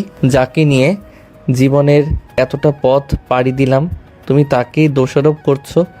যার দুষ্টমি না দেখলে আমার মন ভালো থাকে না, যার সাথে ঝগড়া না করলে আমার দিন কাটে না, তুমি তাকে দোষারোপ করছো। মা, আমি আমার পুতুল বউকে অনেক ভালোবাসি।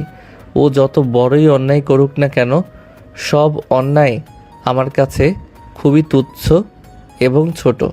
আর মা আমাকে মেরেছে তাতে কি হয়েছে? একটাই তো মেরেছে, তাতে কি এমনটা হয়েছে? তোমরা আমার গুরুজন, তোমরা আমার মাথার ছাদ, তোমরা আমাকে শাসন না করবে তো কে করবে? মা, তুই জানো আমি কতদিন ধরে মায়ের হাতের মায়ের খাইনি? তোমার মনে আছে ছোটবেলায় একবার গাছ থেকে পড়ে গেছিলাম, ঠিক সেদিন মা আমাকে মেরেছিল। তখন আমার বয়স 7 বছর, আর আজ এতদিন পর মায়ের হাতের মার খেলাম। সেদিন মা মেরেছিল আমাকে, তবে সেটা তো রাগ করে মারেনি। আর কখনো যেন এমন কথা না শুনি। ছোট মা আমার থুতনিতে হাত বুলিয়ে বলে, তোর মতো এমন লক্ষ্মী একটা ছেলে যদি আমার হতো। ছোট মার কথা শুনে প্রচণ্ড রাগ হয় আমার। কি বললে তুমি? আমার মতো লক্ষ্মী একটা ছেলে হতো? তাহলে আমি কার ছেলে? ও, তার মানে তুমি আমাকে নিজের ছেলে মনে করো না, তাই তো? ঠিক আছে, যাও আমার ঘর থেকে, তোমার সাথে আর কোনো কথা নেই। এই বলে আমি মুখ ঘুরিয়ে বসলাম। মানুষ ছোট বাচ্চাদের সাথে যেভাবে কথা বলে ছোট মাও সেভাবে বলতে লাগলো। ওলে বাবালে, আমার সোনা বাবাটা লাগ করেছে। আচ্ছা, এই যে কান ধরলাম, আর কখনো এমন কথা বলবো না। এবার তো আমার দিকে ঘুরে তাকাও, আমার লক্ষ্মী সোনা বাবাটা। ছোট মায়ের এমন তোতলামি দেখে ফিক করে হেসে দিলাম। ছোট মা যে এভাবে কথা বলবে আমি কখনো ভাবতেও পারি নাই। আমি ছোট মার দিকে ঘুরে আবার তার কোলে মাথা রাখলাম। আর কখনো এমন কথা বলবে না, তাহলে অভিমান করে অনেক দূরে চলে যাব। ঠিক আছে, আর কখনো এমন কথা বলবো না। এমন সময় আমাদের পুতুল মহারানী সেখানে হাজির। বাহ, ছেলেকে পেয়ে এখন মেয়েকে ভুলে গিয়েছো তাই না? চুপি চুপি ছেলেকে আদর করা হচ্ছে। কেন রে, তোকে তো সবসময় আদর করি, তবুও মন ভরে না? তোর ভাইয়া তো 2 দিন পরে চলে যাবে, তবুও এত হিংসা করিস? আচ্ছা আয়, তোকেও আদর করে দিচ্ছি। পিচিটাও এসে ছোট মায়ের কোলে মাথা রাখলো। ভাইয়া কোথাও যাবে না বলে দিলাম। ভাইয়া চলে গেলে আমি খেলবো কার সাথে? ছোট মা কিছু বলতে যাবে, তার আগে আমি বললাম, আচ্ছা ঠিক আছে, আমি কোথাও যাব না। ছোট মাকে কিন্তু বলতে দিলাম না, কারণ আমার দূরে কোথাও যাওয়ার কথা শুনলে পিচিটা হয়তো অনেক পাগলামি করবে, তাই না বলাই শ্রেয়। ছোট মা বলল, আচ্ছা তোরা থাক, আমি আজ তোদের প্রিয় খাবার খিচুড়ি রান্না করব। খিচুড়ির কথা শুনে আমরা দুজনেই হা করে রইলাম। এটা দেখে ছোট মা হেসে দেয়। ছোট মার হাতের খিচুড়ি অনেক মজার হয়। আজ নিজের প্রিয় মুখগুলোকে ছেড়ে চলে যেতে হচ্ছে অচেনা অজানা এক জায়গায়, যেখানে থাকবে না আমার প্রিয় মানুষগুলো। পিচিটাকে ছেড়ে যেতে অনেক কষ্ট হচ্ছে আমার। পরিস্থিতি এতটাই নিষ্ঠুর যে প্রিয় মানুষগুলোকেও দূরে ঠেলে দেয়। আমি যখন কাঁধে ব্যাগ ঝুলিয়ে বাড়ি থেকে বের হই তখন পিচ্চিটা আমাকে জড়িয়ে ধরে অনেক কেঁদেছে। বারবার বলছিল আমাকে ছেড়ে যেও না। জানালার ধারে বসে এসব কথা ভাবতে ভাবতে নিজের শহরে চোখ বুলিয়ে নিলাম একবার। জানি না কখন চোখ দুটো লেগে গিয়েছিল। আমি আসার পর নাকি পুতুল কাঁদতে কাঁদতে জ্ঞান হারিয়ে ফেলেছিল। এই কথাটি আমাকে কেউ বলেনি। হঠাৎ কারো চিৎকারে ঘুমটা ভেঙে গেল। তাকিয়ে দেখি হেল্পার। জানালার দিকে তাকিয়ে দেখি আমি বাবার দেওয়ার ঠিকানা চলে আসছি। বাস থেকে নেমে একটা রিক্সা নিয়ে বাবার দেওয়ার ঠিকানায় চলে গেলাম। কলিং বেল বাজানোর কিছুক্ষণ পরে একটা মেয়ে এসে দরজা খুলে দিল। কে আপনি, আর কাকে চাই? দরজাটা খুলে দিয়েই কথাটি বলল মেয়েটি। আমি শান্ত কণ্ঠে জবাব দিলাম, জি আমি মুগ্ধ। এটা আসলাম চাচার বাড়ি না? মেয়েটি কিছু বলার আগেই বাড়ির ভেতর থেকে একটা শব্দ ভেসে আসলো। কে এসেছে রে মা? মেয়েটি আমাকে দরজায় দাঁড় করিয়ে রেখে উত্তর দিল, মুগ্ধ নামের একটি ছেলে এসেছে, তোমাকে খুঁজছে। আরে ওকে বাইরে দাঁড় করিয়ে রেখেছিস কেন? ভেতরে নিয়ে আয়। এবার মেয়েটি আমার দিকে তাকিয়ে বলল, চলুন ভিতরে, বাবা আপনাকে ডাকছে। আমি অনুমতি পেয়ে ভেতরে গেলাম। সোফায় একজন মহিলা এবং পুরুষ বসে আছে। সম্ভবত মেয়েটির বাবা মা হবে। আমি তাদের সামনে গিয়ে সালাম দিলাম। চাচা সালামের জবাব দিয়ে বলল, তা বাবা, তুমি রায়হানের ছেলে মুগ্ধ? আমি মাথা নাড়িয়ে হ্যাঁ সূচক উত্তর দিলাম। পরিচয় হও, ইনি হলো তোমার চাচি, আর ও হলো আমাদের মেয়ে রিক্তা। ভদ্র মহিলা এবং মেয়েটিকে দেখিয়ে দিয়ে বলল, মেয়েটি প্রথম থেকে আমার দিকে হিংসে ভরা দৃষ্টিতে তাকিয়েছিল। তবে কি মেয়েটির চোখে আমি বিষাক্ত কাটা হয়ে গেলাম? পরিচয় পর্ব শেষ করে চাচা আমাকে বলল, এখন গিয়ে হাত মুখ ধুয়ে একটু বিশ্রাম নিয়ে খাবার খেয়ে নাও। রিক্তা, মুগ্ধকে গেস্ট রুমে নিয়ে যাও। মেয়েটি আমাকে একটা রুমে নিয়ে এসে বাথরুম দেখিয়ে দিয়ে চলে গেল। আমি ব্যাগটা বিছানায় ছুঁড়ে মেরে বাথরুম গিয়ে ফ্রেশ হয়ে নিলাম। তারপর বিছানায় শরীরটা এলিয়ে দিলাম। হঠাৎ শুনতে পেলাম, বাবা, এই ছেলেটা কি আমাদের সাথে থাকবে? মনে হলো রিক্তা নামের মেয়েটি কথাটি বলল। আমার একটু বেশি কৌতূহল জাগলো মনে তাদের কথোপকথন শুনবার। ছেলেটি আমাদের সাথেই থাকবে। কিন্তু বাবা, ছেলেটাকে দেখে আমার সুবিধার মনে হচ্ছে না, তুমি ওকে অন্য কোথাও থাকতে বলো। কি বলছো এসব? ও আমার ছোটবেলার বন্ধুর ছেলে। ওর বাবা আমার জীবনে কতটা অবদান রেখেছে তা তোমাকে বলে শেষ করতে পারবো না। আর অচেনা শহরের ছেলেটা কোথায় যাবে? আমি এত কিছু জানি না, তুমি ওকে তাড়িয়ে দাও। কেন এমন পাগলামি করছো তুমি? আমার কাছে তো মুগ্ধকে খারাপ লাগছে না। এবার রিক্তার মা বলে ওঠে, তোমার মেয়ে তো ঠিকই বলেছে, এভাবে অচেনা একটা ছেলেকে বাসায় জায়গা দেওয়াটা মোটেও ঠিক হবে না। তাছাড়া সে তোমার বন্ধুর ছেলে বলেই কি তোমাকে উদ্ধার করে দিয়েছে নাকি? আমারও ছেলেটাকে ভালো লাগেনি, বলা তো যায় না কখন বিপদ ঘটিয়ে বসে। আমাদের ঘরে এত বড় একটা মেয়ে আছে। ভদ্র মহিলা আর কিছু বলার আগেই চাচা বলল, তুমি চুপ করবে? সব সময় শুধু উল্টোপাল্টা চিন্তা করো।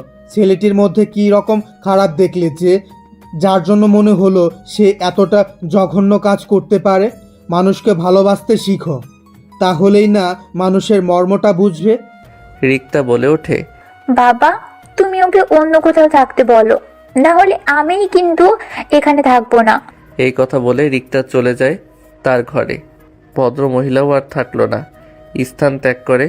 আমি ঘরের ঝুলানো ঘুরতে থাকা ফ্যানের দিকে তাকিয়ে নিজেকে বলতে লাগলাম, মানুষ কতটা বিচিত্র হতে পারে। তা না হলে একটা অচেনা মানুষকে নিয়ে এতটা জঘন্য ভাবনা কিভাবে মনের মধ্যে পুষতে পারে? তাদের কথোপকথন শুনে আমার খুব একটা খারাপ লাগলো না, কারণ জীবনে যতটুকু পথ পাড়ি দিয়েছি এতেই পৃথিবীর মানুষ সম্পর্কে বেশ ভালোই ধারণা পেয়েছি। পৃথিবী যতটা না অদ্ভুত তার থেকেও বেশি অদ্ভুত এই পৃথিবীতে বসবাসরত মানুষরা। আমি বুঝে গিয়েছি এখানে আমার থাকা হবে না, আর থাকলেও খুব সংগ্রাম করে থাকতে হবে। আর আমার মনে হয় এই সংগ্রামের কোনো মানেই হয় না। মাঝে মাঝে কিন্তু জায়গায় প্রতিবাদ না করাই ভালো। এতে বোঝা যায় কোনটা মুখোশধারী মানুষ আর কোনটা ভালো মানুষ। আমি মুঠো ফোনটি হাতে নিয়ে মাকে কল করলাম। দুবার রিং বাজতেই কলটা রিসিভ করলো। আমি কিছু বলার আগেই মা বলল, তুই ঠিকঠাক ভাবে পৌঁছে গিয়েছিস তো বাবা? যেতে কোনো অসুবিধা হয়নি তো? মায়ের কথা শুনে নিঃশব্দে একটা মুচকি হাসি দিলাম। মায়ের কাছে এখনো সেই ছোট্ট মুগ্ধই রয়ে গেলাম। পৃথিবীর সকল মা বাবার কাছে তাদের সন্তানরা ছোটই থেকে যায়, বড় হয়ে যায় তো শুধু সন্তান নামক কিছু অমানুষরা, যারা মা বাবার উপর অত্যাচার করে। হ্যাঁ, মা আমার আসতে কোনো অসুবিধা হয়নি। বাড়ির সবাই কেমন আছে মা? সবাই ভালো আছে, কিন্তু পুতুল কেঁদেই চলেছে, কাঁদতে কাঁদতে জ্ঞান হারিয়ে ফেলেছিল একবার। কথাটি শুনে আমার হাসি মুখটা মলিন হয়ে গেল। ভাঙা কণ্ঠে বললাম, কি বলছো এসব? পুতুল জ্ঞান হারিয়ে ফেলেছে আর তোমরা আমাকে বলনি? বললে কি হতো? চিন্তা ছাড়া কি আর কিছু করতে পারতি? এখন কি করছে? এখন একটু ঘুমিয়েছে। আচ্ছা, বাবা কোথায়? এই তো আমার পাশে, নে কথা বল। এই বলে মা বাবার হাতে ফোনটি দিল। হ্যাঁ বাবা, বল, কি খবর তোর? ভালো। বাবাকে কিছু বলতে গিয়ে আটকে গেলাম। কি রে, কিছু বলবি? বাবা, আমি এখানে থাকতে চাই না। কেন? তাহলে তোর আঙ্কেলকে বল একটা বাড়ি দেখতে। ঠিক আছে বাবা। তারপর টুকিটাকি কথা বলে কল কেটে দিলাম। যাক, একটা ব্যবস্থা হয়ে গেল। কিছুক্ষণ পরে রিক্তা ডাকতে এলো খাবার খাওয়ার জন্য। আমি কিছু না বোঝার ভান করে খাবার খেতে গেলাম। তোমার বাবা বলল তুমি নাকি আমাদের সাথে থাকবে না। কেন বাবা, এখানে কি তোমার অসুবিধা হবে? খাবার খাওয়ার সময় চাচা কথাটি বলল। না চাচা, কোনো সমস্যা নেই। তাহলে যে তোমার বাবা বলল তুমি এখানে থাকবে না? আসলে আমি একলা থাকতে একটু বেশি পছন্দ করি তো, তাই এই জন্য বাড়িতে ও কেউ আমাকে বেশি ডিস্টার্ব করতো না। আচ্ছা, যেমনটা তোমার ইচ্ছে। তারপর সবাই খাওয়া শেষ করলাম, কিছু সময় বিশ্রাম নিলাম। তারপর আমি রিক্তা এবং চাচা বের হলাম বাসা দেখার জন্য। তাদের পাশেই বাসাটা, একলা মানুষ, তাই বেশি দেখাশোনা করলাম না। সন্ধ্যার মধ্যে সব কিছু গোছগাছ করে নিলাম। আমার পুতুল বউয়ের সাথে কথা বলবো বলে কল দিলাম মাকে। মা বলল, বাবা, তোর বাড়ি পছন্দ হয়েছে? হ্যাঁ মা, হয়েছে। আচ্ছা মা, পুতুল কি এখনো ঘুমায়? না, ঘরে বসে আছে মন খারাপ করে। আচ্ছা, ফোনটা পুতুলকে দাও। মা পুতুলের কাছে গিয়ে বলল, পুতুল মামুনি, তোমার ভাইয়া ফোন করেছে, তোমার সাথে কথা বলবে। না, আমি বলবো না। না, আমি কথা বলবো না। ফোনের ওপাশ থেকে আমি স্পষ্ট নাকটানা শব্দ পাচ্ছি। তার মানে পুতুল এখনো কাঁদছে। আমি মাকে বললাম, মা পুতুলকে বলে দাও আমার সাথে কথা না বললে আর কখনো বাড়ি ফিরবো না। মা পুতুলকে কথাটি বলার সঙ্গে সঙ্গেই পুতুল চিৎকার দিয়ে ফোনটা হাতে নিল। ফোন কানে নিয়ে শুধু কাঁদছে। পিচিটার চোখের এক এক ফোঁটা আমার বুকে তীরের মতো এসে বিঁধতে লাগলো। জানি না পিচিটার চোখের পানি আমাকে কেন এতটা আঘাত করে। আমি চোখের কোণায় জমে থাকা ফোঁটা ফোঁটা পানি মুছে দিলাম। আমার পুতুল বউটা কি এভাবেই কাঁদবে, নাকি আমার সাথেও কথা বলবে? আমি তোমার সাথে কোনো কথা বলবো না। তুমি খুব পচা। তুমি আমাকে একা ফেলে চলে গেছো। এখন আমি কার সাথে খেলবো? আমাকে কে পড়াবে? আমাকে তো তুমি ছাড়া আর কেউ পড়াতে পারে না। কথাগুলো বলে ডুকরে ডুকরে কেঁদে ওঠে পুতুল। ওর এমন বেদনাদায়ক কথাগুলো আমার বুকের ভিতরটাকে দুমড়ে মুচড়ে দিল। ইচ্ছে করছে এখনই ছুটে চলে যাই পিচিটার কাছে। পুতুল বউ, তুই যদি আর একবার কাঁদিস তাহলে আমি আর কখনো বাড়ি ফিরবো না বলে দিলাম। কথাটি বলার সঙ্গে সঙ্গেই কান্না বন্ধ। যাক, ঔষধ কাজে দিয়েছে। তাহলে আমি আবার বললাম, তুই জাদু দেখবি? তুমি তো অনেক দূরে, তাহলে দেখবো কিভাবে? চাইলেই যাই। আমার পড়ার টেবিলের ড্রয়ারে গিয়ে দেখ, তোর জন্য চকলেট রাখা আছে। আর প্রতিদিন সকালে গিয়ে দেখতে পারবি তোর জন্য চকলেট রাখা থাকবে। কিন্তু তুমি তো অনেক দূরে, তাহলে কে আমার জন্য চকলেট রাখবে? এটাই তো জাদু। তুই যখন ঘুমিয়ে পড়বি তখন একটা পরি গিয়ে চকলেট রাখবে তোর জন্য। পিচিটা আর কোনো কথা না শুনে ফোন রেখে দৌড় দিল আমার ঘরে। চকলেটের জন্য একদম পাগলি। দীর্ঘ 5 বছর পর আজ বাড়িতে ফিরছি। নিজের অনুভূতিটা আজ অন্যরকম লাগছে। প্রিয় মানুষের মুখগুলো দেখব বলে। আজ আবার সেই আমার পিচিটাকে দেখতে পাবো। না জানি পিচিটা কতটা বড় হয়ে গেছে। আমাকে দেখলে কি চিনতে পারবে, নাকি আমি তাকে দেখলে চিনতে পারবো? জানি না কি উপহার অপেক্ষা করছে আমার জন্য। দীর্ঘ সময় জার্নির পর বাড়ির সামনে এসে নামলাম। সব কিছু কতটা পরিবর্তন হয়ে গেছে। পুরো পৃথিবীটা যদি পরিবর্তন হয়ে যায় তাহলে মানুষগুলো পরিবর্তন হতেই বা ক্ষতির কি? আমি বাড়ির সামনে গিয়ে দাঁড়ালাম। কিছুটা অবাক হয়ে যাই বটে, কারণ আমাদের বাড়ির সামনে এক ঝাঁক মেয়ে ফুটবল খেলছে। তাদের মধ্যে রয়েছে একটা বড় মেয়ে। মেয়েটাকে ঠিক মতো দেখা যাচ্ছে না। আমি আর সেদিকে না তাকিয়ে বাড়ির দিকে অগ্রসর হলাম। হঠাৎ মাথায় ভারী কিছুর আঘাত পেলাম। মাথাটা ভন ভন করে ঘুরতে লাগলো। পিছনে ঘুরে দেখি বড় মেয়েটি দৌড়ে আসছে আমার দিকে ফুটবল নেওয়ার জন্য। তার মানে এই মেয়েটার কাজ এটা। ভারী বজ্জাত মেয়ে তো, চেনা নেই জানা নেই, হুট করে একজন অপরিচিত মানুষকে বল দিয়ে আঘাত করলো। মেয়েটি আমার সামনে এসে বল কুড়িয়ে নেওয়ার পরে আমার দিকে তাকালো। আমি কিছু বলতে যাব তার আগে মেয়েটি আমাকে জড়িয়ে ধরলো। আচমকা এমন ঘটনার জন্য মোটেই প্রস্তুত ছিলাম না। মেয়েটি হঠাৎ আমাকে জড়িয়ে ধরলো কেন? কে এই মেয়েটি? এসব নানান চিন্তা ঘুরপাক খেতে লাগলো আমার মাথায়। ইতিমধ্যে আমার পুরো শরীরটা অবশ হয়ে যেতে শুরু করে। মনে হচ্ছে অনেক পুরনো কিছুর সঙ্গে আমার সংঘর্ষ হয়েছে, যার জন্য মনের ভিতর অজানা শিহরণ বয়ে যাচ্ছে। হঠাৎ আমার বুকে ভেজা অনুভব করলাম। মনে হচ্ছে মেয়েটি কাঁদছে, কিন্তু কেন কাঁদছে? সব কিছু আমার অজানা। আমার এগুলোকে জানবার খুব ইচ্ছে জাগছে মনে। এতক্ষণে হুঁশ এলো আমার। আমি মেয়েটির মাথা আমার বুক থেকে তুলে দেখলাম মেয়েটির চোখ জোড়া আবছা লাল হয়ে গেছে। আমি কণ্ঠে জোর এনে বললাম, এ কি, আপনি কাঁদছেন কেন? কি হয়েছে আপনার? মেয়েটি আমার কথা শুনে মনে অনেকটা অবাক হলো মনে হচ্ছে। আমিও ভাবতে লাগলাম এতটা অবাক হওয়ার কারণ। মেয়েটি কপট রেগে কোমরে 2 হাত রেখে বলল, তুমি আমাকে চিনতে পারোনি? আমাকে তুমি করে সম্বোধন করায় অনেকটা অবাক হলাম আমি। আমাকে কিছু বলার সুযোগ না দিয়ে আবার সে বলল, আজ তোমাকে দেখাবো মজা। এই বলে ফুটবল রেখে আমাদের বাড়ির ভিতরে চলে গেল। আমি আরো বেশি অবাক হলাম মেয়েটির এমন হুটহাট কাজকর্ম দেখে। মেয়েটি আমাকে জড়িয়ে ধরলই বা কেন, কাঁদলই বা কেন, আর আমাদের বাড়ির ভিতরেই বা গেল কেন? সবকিছু আমার মাথা ঘুরিয়ে দিচ্ছে। হয়তো আমাদের পরিচিত কেউ হবে তাই এমন আচরণ করছে, কিন্তু আমার পুতুল বউটাকে দেখতে না পেয়ে মনটা নিমিষেই খারাপ হয়ে গেল, যার জন্য মনটা সবসময় ছটফট করে। এখনও তার দেখাই মিলল না। এসব চিন্তা বাদ দিয়ে বাড়িতে সামনে এসে কলিং বেল বাজালাম।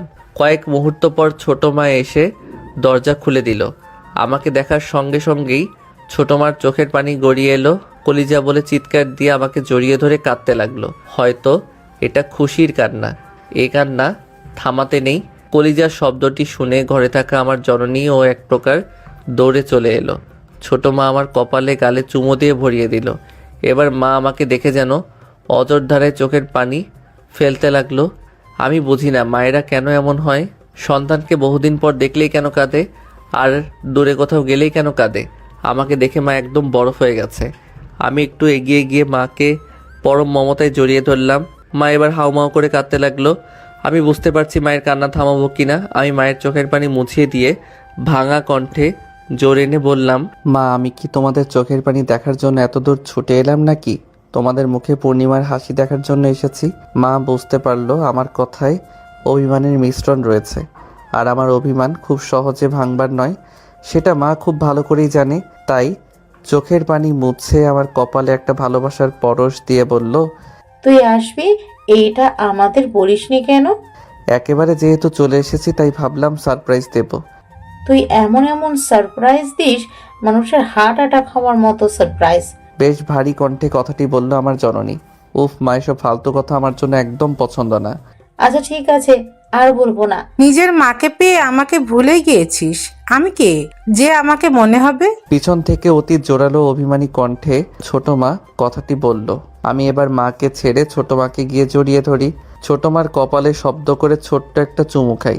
আমি জানি ছোট মা আমার উপর বেশিক্ষণ রাগ বা অভিমান করে থাকবে না। ছোট মার কাঁধে আমার 2 হাত পেঁচিয়ে বললাম, তোমরা 2 মা মিলে আমার দুটো পৃথিবী। তোমাদের কাউকে আমি আলাদা চোখে দেখি না। মাকে যতটা ভালোবাসি তোমাকেও ঠিক ততটাই ভালোবাসি। তোমাদের 2 মায়ের মাঝে আমি কোনো বৈষম্য রাখি না। ছোট মা আমার মাথায় হাত বুলিয়ে দিয়ে বলে, আমরা ভাগ্য করে তোর মতো সন্তান পেয়েছি। আমি দুজনকে হাসানোর জন্য বললাম, আমি ভাবতেই পারিনি তোমরা এত তাড়াতাড়ি বুড়ি হয়ে যাবে। 5 বছরই বুড়ি হয়ে গেলাম আমরা? তা নয় তো কি, মাথার প্রায় চুল তো পেকে গেছে। তাহলে তো বুড়ি হয়ে গেছো তোমরা, তাই না? আমার কথা শুনে আমার 2 জননী ফিক করে হেসে দেয়। দুটো চাঁদের হাসি একসাথে হলে কতটা সুন্দর হতে পারে তার বর্ণনা দেওয়ার ক্ষমতা আমি অধমের নেই। মায়েদের সাথে খুনসুটি করলেও আমার 2 চোখ যেন খুঁজে হয় না অন্য কাউকে। আমি এসেছি পর্যন্ত এখন আমার পুতুল বউয়ের কোনো দেখা নেই। তোর পুতুল বউ ঘরে আছে। পিছন থেকে মায়ের কথাটি শুনে হকচকিয়ে উঠলাম আমি। বেশি ভনিতা না করে বললাম, আমি এসেছি। এটা কি পুতুল বুঝতে পারিনি নাকি বুঝে ও আসছে না তা জানি না, তবে তুই আসায় কয়েক মুহূর্ত আগে মন খারাপ করে হন হন করে ঘরে গেল। মনে হয় কারোর সাথে ঝগড়া করে এসেছে। আমি লাগেজ আর কাঁধের ব্যাগটা মায়ের হাতে দিয়ে গুটি গুটি পায়ে এগিয়ে যেতে লাগলাম পিচিটার ঘরের দিকে। আমার উল্টো দিক হয়ে ঘাপটি মেরে বসে আছে। এটা কি তার অভিযান? আমি কণ্ঠ কাঁপিয়ে ডাক দিলাম, পুতুল বউ। ডাকটি দেওয়ার সময় আমার যেন অন্তরাত্মা কেঁপে উঠল। আজ কত বছর পরে আমার সেই রেখে যাওয়া ছোট্ট পুতুলকে দেখবো আমি। ভাবতেই আমার মনের ভিতর সাগরের ঢেউয়ের মতো উতাল পাতাল শুরু হয়ে গেল। আমার মুখ থেকে পুতুল বউ ডাকটি শুনে পুতুল আমার দিকে ঘুরে তাকায়। সেই মেয়েটি যে আমাকে বাড়ির সামনে জড়িয়ে ধরেছিল। এবার আর অবাক হলাম না, কারণ আবছা আবছা বুঝতে পেরেছিলাম এই মেয়েটি আমার পুতুল বউ হবে। পুতুল এবারও বিলম্ব না করে দৌড়ে এসে আমায় জড়িয়ে ধরে। এবার আমিও পরম মমতায় জড়িয়ে নিলাম আমার পুতুল বউটাকে। দীর্ঘ কয়েকটি বছর পর প্রিয় মানুষটাকে বুকে জড়িয়ে নেওয়ার অনুভূতিটা যে কতটা প্রখর তা বলে বোঝানো খুব কঠিন। রেখে গেলাম সেই ছোট্ট পুতুলকে, আর এসে যে পুতুল বউকে এতটা বড় হতে দেখব তা ভাবনায় আনা মুশকিল। আজ আমার পুতুল বউটা কতটা বড় হয়ে গেছে। হঠাৎ পুতুল নিজেকে আমার থেকে ছাড়িয়ে নিয়ে দুহাত দূরে গিয়ে দাঁড়িয়ে কোমরে হাত রাখলো। তুমি আমাকে চিনতে পারোনি? এত তাড়াতাড়ি ভুলে গিয়েছো আমাকে? কথাটি বেশ অভিমান নিয়েই বলল আমার পিচ্চিটা। জানি এখন ইমোশনাল হওয়া যাবে না, তাই পুতুল বউটাকে রাগানোর জন্য বললাম, আগে তো অনেক সুন্দরী ছিলি, এখন যে এতটা পেতনির মতো দেখতে হবি তা তো আর জানতাম না, তাই চিনতেও পারিনি। বোমাটা মনে হয় সঠিক জায়গায় পড়েছে। এই বুঝি বোমাটা ফাটলো বলে। আমি পেতনির মতো দেখতে, তাই না? গোটা গ্রামের সবচেয়ে সুন্দরী মেয়ে আমি, আর আমাকেই বলছো পেতনি? আজ তোমার একদিন কি আমার যে কয়দিন লাগে। এই বলে পাশে টেবিলে থাকা স্টিলের স্কেল নিয়ে আমাকে ধাওয়া করতে লাগলো মারার জন্য। পুরো বাড়ি ছুটে চলেছি আমরা। সত্যি এতদিন পরে পুতুলের রাগ ভাঙাতে পেরে অনেকটাই ভালো লাগা কাজ করছে আমার মনে। আমাদের এমন ছেলে মানুষই দেখে ছোট মাকে বলে, এতদিন বাড়িটা যেন প্রাণহীন ছিল, আজ আমাদের খোকা আসার সাথে সাথে এই বাড়িটা প্রাণ ফিরে পেল।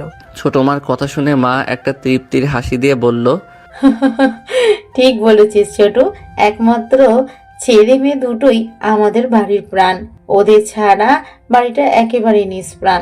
ছেলেটা হুট করে এসে আমাদের চমকে দিল, আর দুজন একসাথে হয়েই কেমন খুনসুটিও দুষ্টুমিতে মেতে উঠল। পিচ্চিটার দৌড়ানি খেয়ে আমি হাঁপিয়ে গেলাম, কিন্তু পিচ্চির হাঁপিয়ে যাওয়ার কোনো নামগন্ধ নেই মাত্র। একটা সময় না পেরে আমি সোফায় ধপ করে বসে পড়লাম। এই সুযোগে পুতুলও কয়েকটা বসিয়ে দিল আমার শরীরে। পুতুলের মান অভিমান ভাঙিয়ে নিজের ঘরে গেলাম ফ্রেশ হওয়ার জন্য। ঘরে গিয়েও অবাক হতে হলো আমাকে, কেননা যেমন পরিষ্কার ঘর রেখে গিয়েছিলাম ঠিক তেমনই আছে। কেউ হয়তো প্রতিনিয়ত ঘরে এসেছে এবং আমার এই ছোট্ট ঘরটিকে পরিষ্কার পরিচ্ছন্ন রেখেছে। এসব ভাবছিলাম, তখনই পিছন থেকে কেউ বলে ওঠে, আমি সব সময় তোমার ঘর পরিষ্কার রেখেছি, এই নাও তোয়ালে। তোয়ালেটা আমার হাতে ধরিয়ে দিয়ে আমাকে কিছু বলার সুযোগ না দিয়ে চলে গেল পুতুল। আমি ওর যাওয়ার পানে তাকিয়ে ভাবতে লাগলাম, আমার সেই ছোট্ট পুতুল আর সেই ছোট্টটি নেই, অনেক বড় হয়ে গিয়েছে সে। একটা সময় ছিল আমাদেরকেই তার কাজ করে দিতে হতো, আর এখন সে আমাদের কাজ করে দেয়। পৃথিবীটা যদি থমকে যেত তাহলে আমরা বুঝতেই পারতাম না জীবনের মজা। এসব ভাবনা বাদ দিয়ে বাথরুমে গিয়ে গোসল করে নিলাম, তারপর খেয়ে নিলাম। কিছুক্ষণ পর বাবা এবং ছোট চাচ্চু একসাথে বাড়িতে আসে। তাদের সাথে কুশল বিনিময় করলাম, তারপর আড্ডায় মেতে উঠলাম সবাই। হঠাৎ পুতুলের কথা মনে পড়ায় মাকে জিজ্ঞেস করলাম, মা পুতুলকে দেখছি না, পুতুল কোথায়? মা রান্নাঘরের দিকে ইশারা করে বলল, পুতুল রান্নাঘরে রান্না করে। আমি মায়ের কথা শুনে এবার আরো বেশি অবাক হয়ে গেলাম। কি আশ্চর্য, বাড়িতে আসার পর সবাই শুধু আমাকে অবাকই করে দিচ্ছে। পুতুল রাঁধতে পারে? কেন পারবে না? রান্না বান্না মেয়েদের জীবনের অনেক বড় এমন ভূমিকা পালন করে। পুতুল তোকে রেঁধে খাওয়াবে বলে অনেক কষ্টে রান্না করা শিখেছে। বিশ্বাস না হলে গিয়ে দেখ। যাক মা আমার পথটা সোজা করে দিল পুতুলের কাছে যাওয়ার কথা বলে। না হলে হুট করে কিসের বাহানা দেখিয়ে পুতুলের কাছে যেতাম। তাই আর বিলম্ব না করে রান্নাঘরের দিকে অগ্রসর হলাম। গিয়ে আমি এক অপরূপাকে দেখতে পেলাম। ওড়না কাঁধে ঝুলিয়ে কোমরে বেঁধেছে পুতুল। পুতুলের মুখে একটু আটা লেগে আছে, দারুণ লাগছে দেখতে। পুতুল অতীতের তুলনায় বর্তমানে আরও বেশি সুন্দর হয়েছে। লম্বা কালো চুল, হরিণীর মতো টানা টানা চোখ, নাকটা হালকা উঁচু, চোখ দুটো বড় বড়, চুলগুলো হাঁটুর নিচে। পুতুলের চুল ছোটবেলা থেকেই বড়। আমার সামনে এ যেন এক মায়াবতী নারী দাঁড়িয়ে আছে। আমি পুতুলের ওই অপরূপ সৌন্দর্যের ভিতরে নিজেকে হারিয়ে ফেললাম। দরজায় হেলান দিয়ে মন ভরে পুতুলকে দেখতে ব্যস্ত হয়ে পড়লাম আমি। এদিকে কারো উপস্থিতি টের পেয়ে পুতুল দরজার দিকে তাকায়। আমাকে এভাবে দেখে কিছুটা নড়ে চড়ে উঠল। হয়তো আমাকে এভাবে আশা করেনি সে। এদিকে পুতুলকে দেখতেই বিভোর আমি। পুরো দুনিয়া যেন এই মুহূর্তে থমকে গিয়েছে। পুতুলের মনে শয়তানি বুদ্ধি জেঁকে বসে। গরম খুঁতি নিয়ে টিপি টিপি পায়ে আমার সামনে এসে দাঁড়ায়। তবু কোনো হেলদল নেই আমার। পুতুল গরম খুন্তিটা আমার হাতে ছোঁয়ালো, সঙ্গে সঙ্গে চিৎকার বেরোলো, কিন্তু চিৎকারটা বাইরে যেতে দিল না পুতুল। তার আগেই তার ওই নমনীয় কোমল হাত দিয়ে আমার মুখটা চেপে ধরে। পুতুল একদম আমার শরীরের সাথে লেপ্টে গেছে। আমি পুতুলের তুলনায় একটু লম্বা হওয়ায় আমার মুখ চেপে ধরায় আমার একদম কাছে আসতে হয়েছে তাকে। আমি পুতুলের চোখের দিকে তাকিয়ে একদম বরফ হয়ে যাই। কি আছে এই চোখে যার মায়ায় বারবার হারিয়ে ফেলছি নিজেকে। আমার গরম নিঃশ্বাস পুতুলের হাতে আছড়ে পড়ছে। এতে পুতুল শিউরে ওঠে, মনে হচ্ছে শরীরটা এলিয়ে দিল। পুতুল কেউ দেখে ফেলবে। পুতুল আমার মুখ থুবড়ে হাতটা সরিয়ে নেয়। দেখুক, তাতে আমার কি। আমি পুতুলের এমন মোহময় কথা শুনে বেকুব হয়ে গেলাম। কেউ দেখে ফেললে সমস্যা হবে। তুমি আমাকে চুপি চুপি দেখছিলে, তাতে কোনো সমস্যা নেই, আর আমি একটু এসেছি তাতে যত সমস্যা। এই বলে পুতুল আবার নিজের জায়গায় গিয়ে রান্না করতে থাকে। আমি ওর কাছে গিয়ে ভাবতে লাগলাম পুতুল সত্যি আর ছোট নেই। ও বুঝতে পেরেছে কাছে আসার গুরুত্বটা। হঠাৎ খেয়াল করলাম পুতুলের হাতে কিসের যেন একটা দাগ। আমি পুতুলের হাতটা চেপে ধরে জিজ্ঞেস করলাম, পুতুল তোর হাতে কি হয়েছে? পুতুল তার হাতটা ছাড়িয়ে নেওয়ার ব্যর্থ চেষ্টা করে বলল, তেমন কিছু না, এমনিতেই। এমনিতেই যে দাগ পড়ে না পুতুল, সত্যি করে বলো। পুতুল পিট করে তাকিয়ে আমতা আমতা করে বলল, তোমার জন্য রান্না শিখতে গিয়ে তেল হাতে পড়ে একটু পুড়েছিল। পুতুলের কথাটা যেন সোজা আমার বুকে গিয়ে বিঁধল। সেই ছোট্ট পুতুল আমার জন্য এতটা কষ্ট করেছে। আমি কিছু না বলে শুধু মায়াবী দৃষ্টিতে তাকিয়ে রইলাম পুতুলের দিকে। রাতে ডিনার শেষ করে পুতুলের রান্নার অনেক প্রশংসা করলাম। এতে পুতুল অনেকটাই খুশি হয়েছে। বউ বা প্রিয় মানুষগুলো যখন আপনার জন্য কষ্ট করে রান্না করে, তখন একটু বানিয়ে হলেও তার রান্নার প্রশংসা করুন। এতে সে অনেকটাই অনুপ্রেরণা পায় এবং আনন্দিত হয়। প্রিয় মানুষগুলো কিন্তু সামান্য একটু প্রশংসা পাওয়ার জন্যই রান্না করে। সকালে ঘুমিয়েছিলাম, হঠাৎ পেটে ভারী কিছু অনুভব করলাম। ঠোঁটেও কোনো কিছুর স্পর্শ পাচ্ছি। চোখ দুটো খুলে দেখি পুতুল আমার পেটে বসে আমার ঠোঁটে লিপস্টিক মাখিয়ে দিচ্ছে। আমি নড়তে গেলেই পুতুল বলে, খবরদার নড়াচড়া করবে না, তাহলে কিন্তু খুব খারাপ হয়ে যাবে বলে দিলাম। আমিও চুপচাপ ওর পাগলামিগুলো দেখতে লাগলাম। পাগলিটা পারেও বটে। দুষ্টুমিটা জেনে ও রক্তে মাখা। প্রথমে আমার ঠোঁটে লিপস্টিক মাখিয়ে দিল, তারপর পুরো মুখে মেকআপ করে দিল, তারপর আমার মুখের সামনে ছোট একটা আয়না ধরলো। জঙ্গলি ভূত বানিয়ে দিয়েছে একেবারে। তারপর নিজেই দাঁতের এক অদ্ভুত ঘর্ষণ দিয়ে বলল, আমাকে পেতনি বলো তাই না? এবার দেখো কেমন লাগে। আমি পুতুলের কথা শুনে মনে মনে হেসে দেই। পেতনিকে পেতনি বলবো না তো কি পরি বলবো? আমার কথা শুনে মনে হয় পুতুলের খারাপ লাগলো, তাই মুখটা কালো করে আমার উপর থেকে নামতে লাগলো। আমি ওর হাত দুটো ধরে আমার দিকে ঘুরিয়ে নিলাম। পালিয়ে যাচ্ছিস কোথায় পিচ্চিটা? পাহাড় সমান অভিমান মুখে জড়ো করে বলল, থাকতে হবে না কোনো পেতনির সাথে, আমি বুঝে গেছি। কি বুঝে গেছিস? শহরে গিয়ে নিশ্চয়ই কোনো শাকচুন্নির খপ্পরে পড়েছো, তাই আমাকে তোমার পেতনি মনে হয়। আমি পুতুলের গাল দুটো টিপে দিয়ে বললাম, তুই পেতনি না, একটি পরীর থেকেও বেশি সুন্দর। তুই মজাও বুঝিস না নাকি? আমার মনের ভাষা বুঝিস না? আমার কমপ্লিমেন্ট শুনে পুতুল মনে হয় একটু লজ্জা পেল। আমি কি তোমার বউ নাকি যে তোমার মনের ভাষা বুঝবো? আমি পুতুলের কথা শুনে হেসে দিলাম। এখন কি আমার পেটের উপর থেকে নামবি নাকি এভাবে পুরো দিন বসে থাকবি? এবার পুতুল আমার পেট থেকে নামলো। আমি ব্রাশে টুথপেস্ট নিয়ে দাঁত মাজতে মাজতে পুতুলের দিকে তাকিয়ে দেখি ঠোঁটে হাত দিয়ে গভীর মগ্ন হয়ে কি যেন ভাবছে। আমি ওর মাথায় একটা চাটি মেরে বলি, কিরে এভাবে কি ভাবছিস? পুতুল কপট রেগে বলল, তুমি আমাকে মারলে কেন? মেরেছি, বেশ করেছি। যেভাবে মুখে হাত দিয়ে চিন্তা করছিস মনে হয় কোনো তুলকালাম হয়ে গেছে। এই বলে আমি বাথরুমে গিয়ে মুখে ধৌত করতে লাগলাম। পুতুল হুট করে এসে প্রশ্ন করে, আচ্ছা তুমি শহরে গিয়ে কোনো মেয়ের সাথে ইটিস পিটিস করনি তো? আমি ভ্রু কুচকে তাকালাম পুতুলের দিকে। আমি উল্টো প্রশ্ন ছুড়লাম, ইটিস পিটিস মানে? প্রেম টেম করনি তো? আমি হাসবো নাকি কাঁদবো বুঝতে পারছি না। প্রেম কি ইটিস পিটিস বলছে মেয়েটা? কি হলো, বলছো না কেন? আরে বাবা না, প্রেম করিনি। সত্যি বলছো তো? এখানে মিথ্যার কি আছে? লেখাপড়া নিয়েই তো ব্যস্ত ছিলাম, প্রেম করার সময় পেলাম কখন? আর যার তার সাথে কি প্রেম করা যায়? আর আমাকেই বা কোন মেয়ে পাত্তা দেবে বল? তোমার মতো বান্দরকে কেউ পাত্তা দিবেও না। এই বলে পুতুল ভেঙচি কেটে দৌড়ে পালিয়ে গেল। ছোটবেলাতে যেমন ইসরে পাকা ছিল এখনো তেমনটি আছে, তবে ওর এই পাগলামিগুলোই আমাদের সুখের সন্ধান মিলিয়ে দেয়। আজ আবারও বাড়ি ছাড়তে হচ্ছে চাকরির সুবাদে। পরিবার স্বজন পুতুলকে ছেড়ে আবারও অজানা ঠিকানায় পাড়ি জমালাম আমি। বেশ ভালোই কাটছিল দিনগুলো। দেখতে দেখতে সপ্তাহ, মাস, বছর কেটে গেল। একদিন অফিসে বসে কাজ করছিলাম, হঠাৎ মুঠো ফোনটি বেজে ওঠে। হাতে নিয়ে দেখি বাবার নাম্বার। বেশ খুশি মনেই রিসিভ করে কানে ধরলাম। হ্যাঁ বাবা, কেমন আছো? আর বাড়ির সবাই কেমন আছে? আমরা সবাই ভালো আছি। তুই কেমন আছিস বাবা? এই তো ভালো। তোকে একটা জরুরি কথা বলবো বলে কল করা। হ্যাঁ বলো। আমরা পুতুলের বিয়ে ঠিক করেছি। বাবার এই ছোট্ট বাক্যটি শুনে আমার যেন পুরো পৃথিবী কেঁপে উঠল। আমি নিজের কানকে বিশ্বাস করতে পারছি না।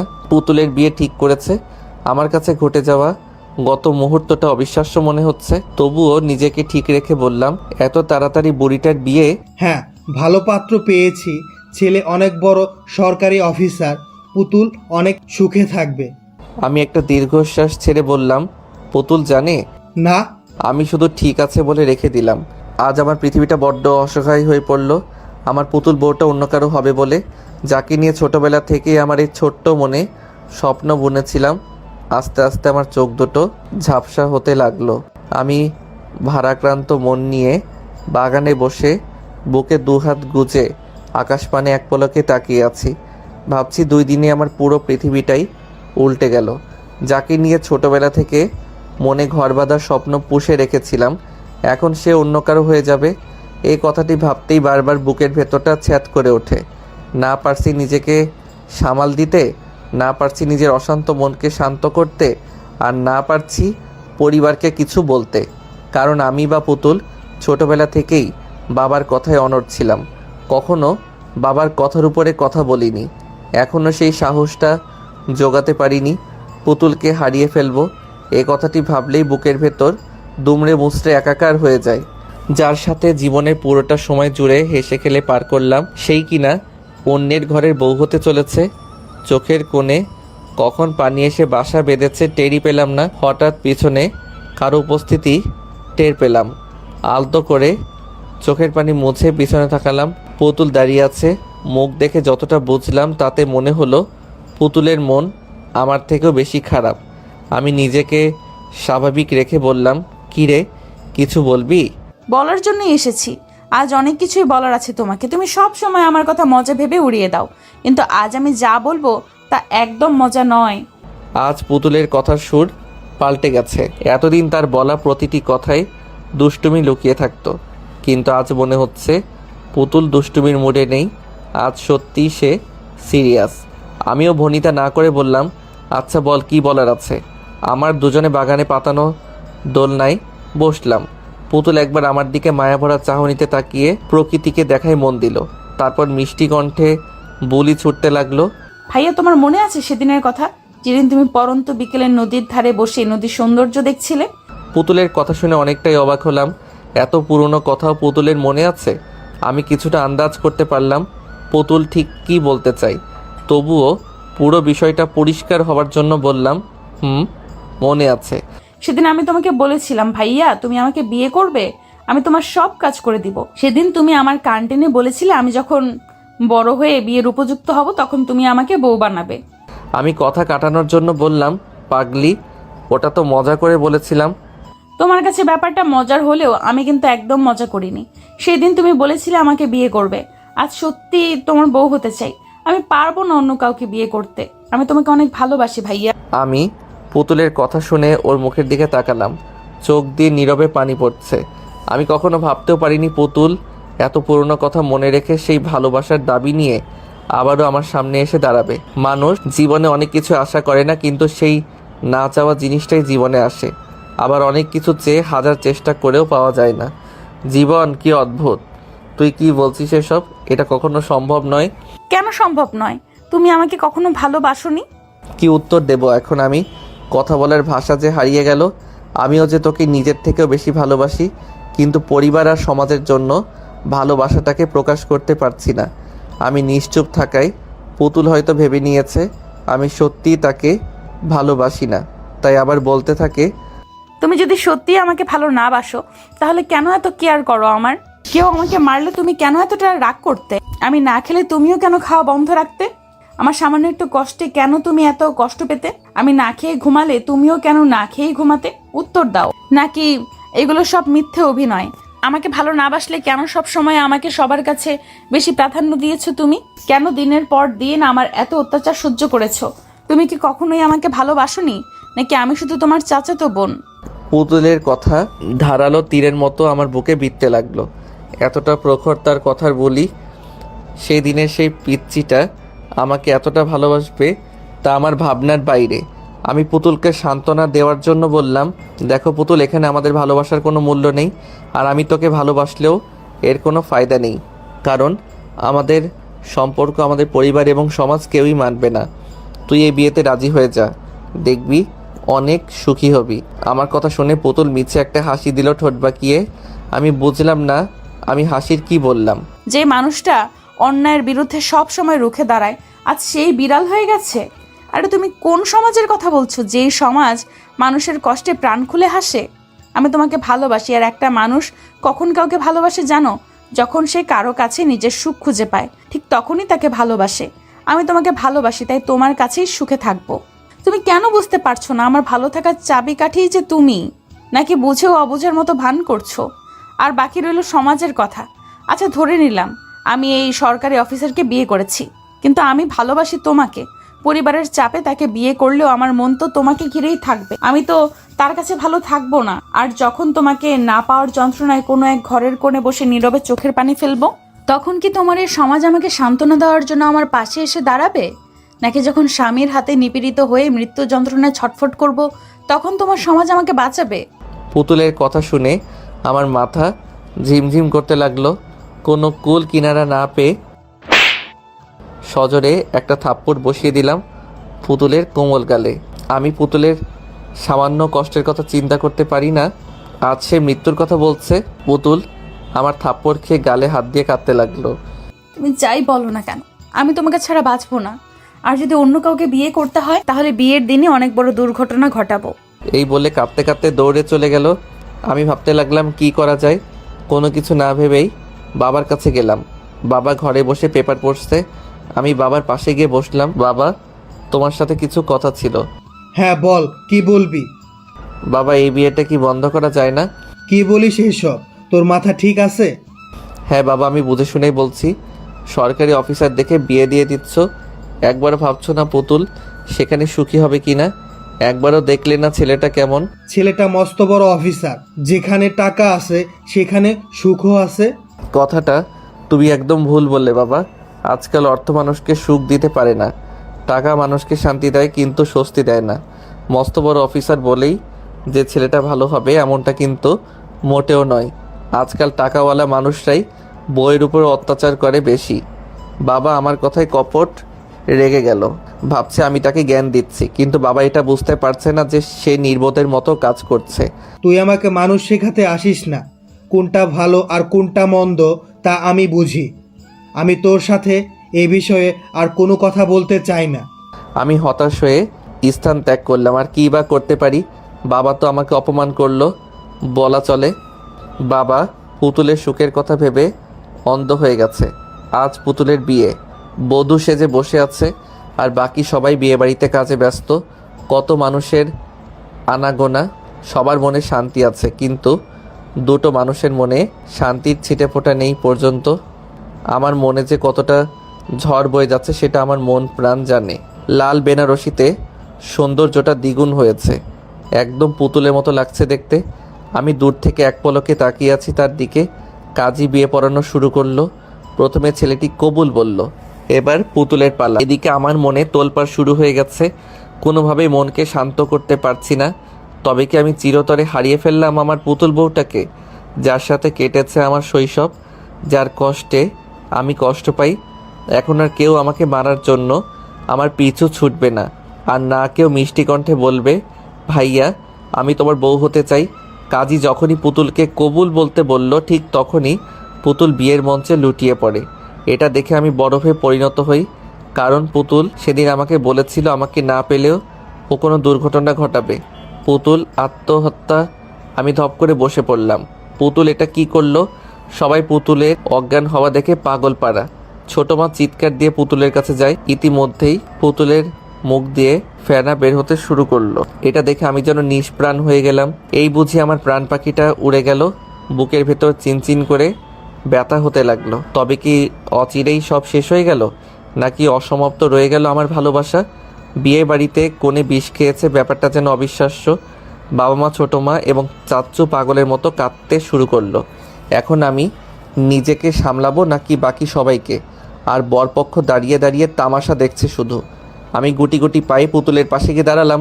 হঠাৎ বাবা খেয়াল করলো পুতুলের হাতে একটা কাগজ, সম্ভবত কোনো চিঠি হবে হয়তো।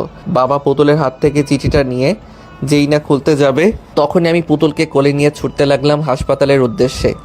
আমি থাকতে আমার পুতুল বউয়ের কিছু হতে পারে না। আমি বিশ্বাস করি আমার পুতুল বউ আমাকে ছেড়ে একা যেতে পারে না।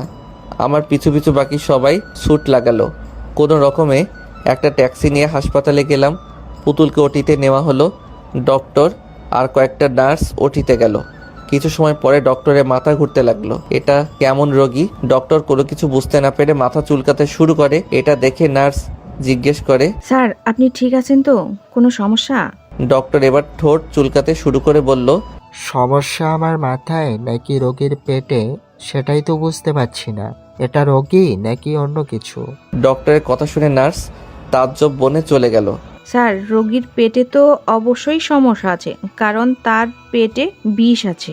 নার্সের কথা শুনে ডক্টর তার চোখের চশমাটা নাকের ডগায় নামিয়ে ভ্রু কুঁচকে বাঁকা চোখে নার্সের দিকে তাকিয়ে বলল, আরে কোথায় বিষ?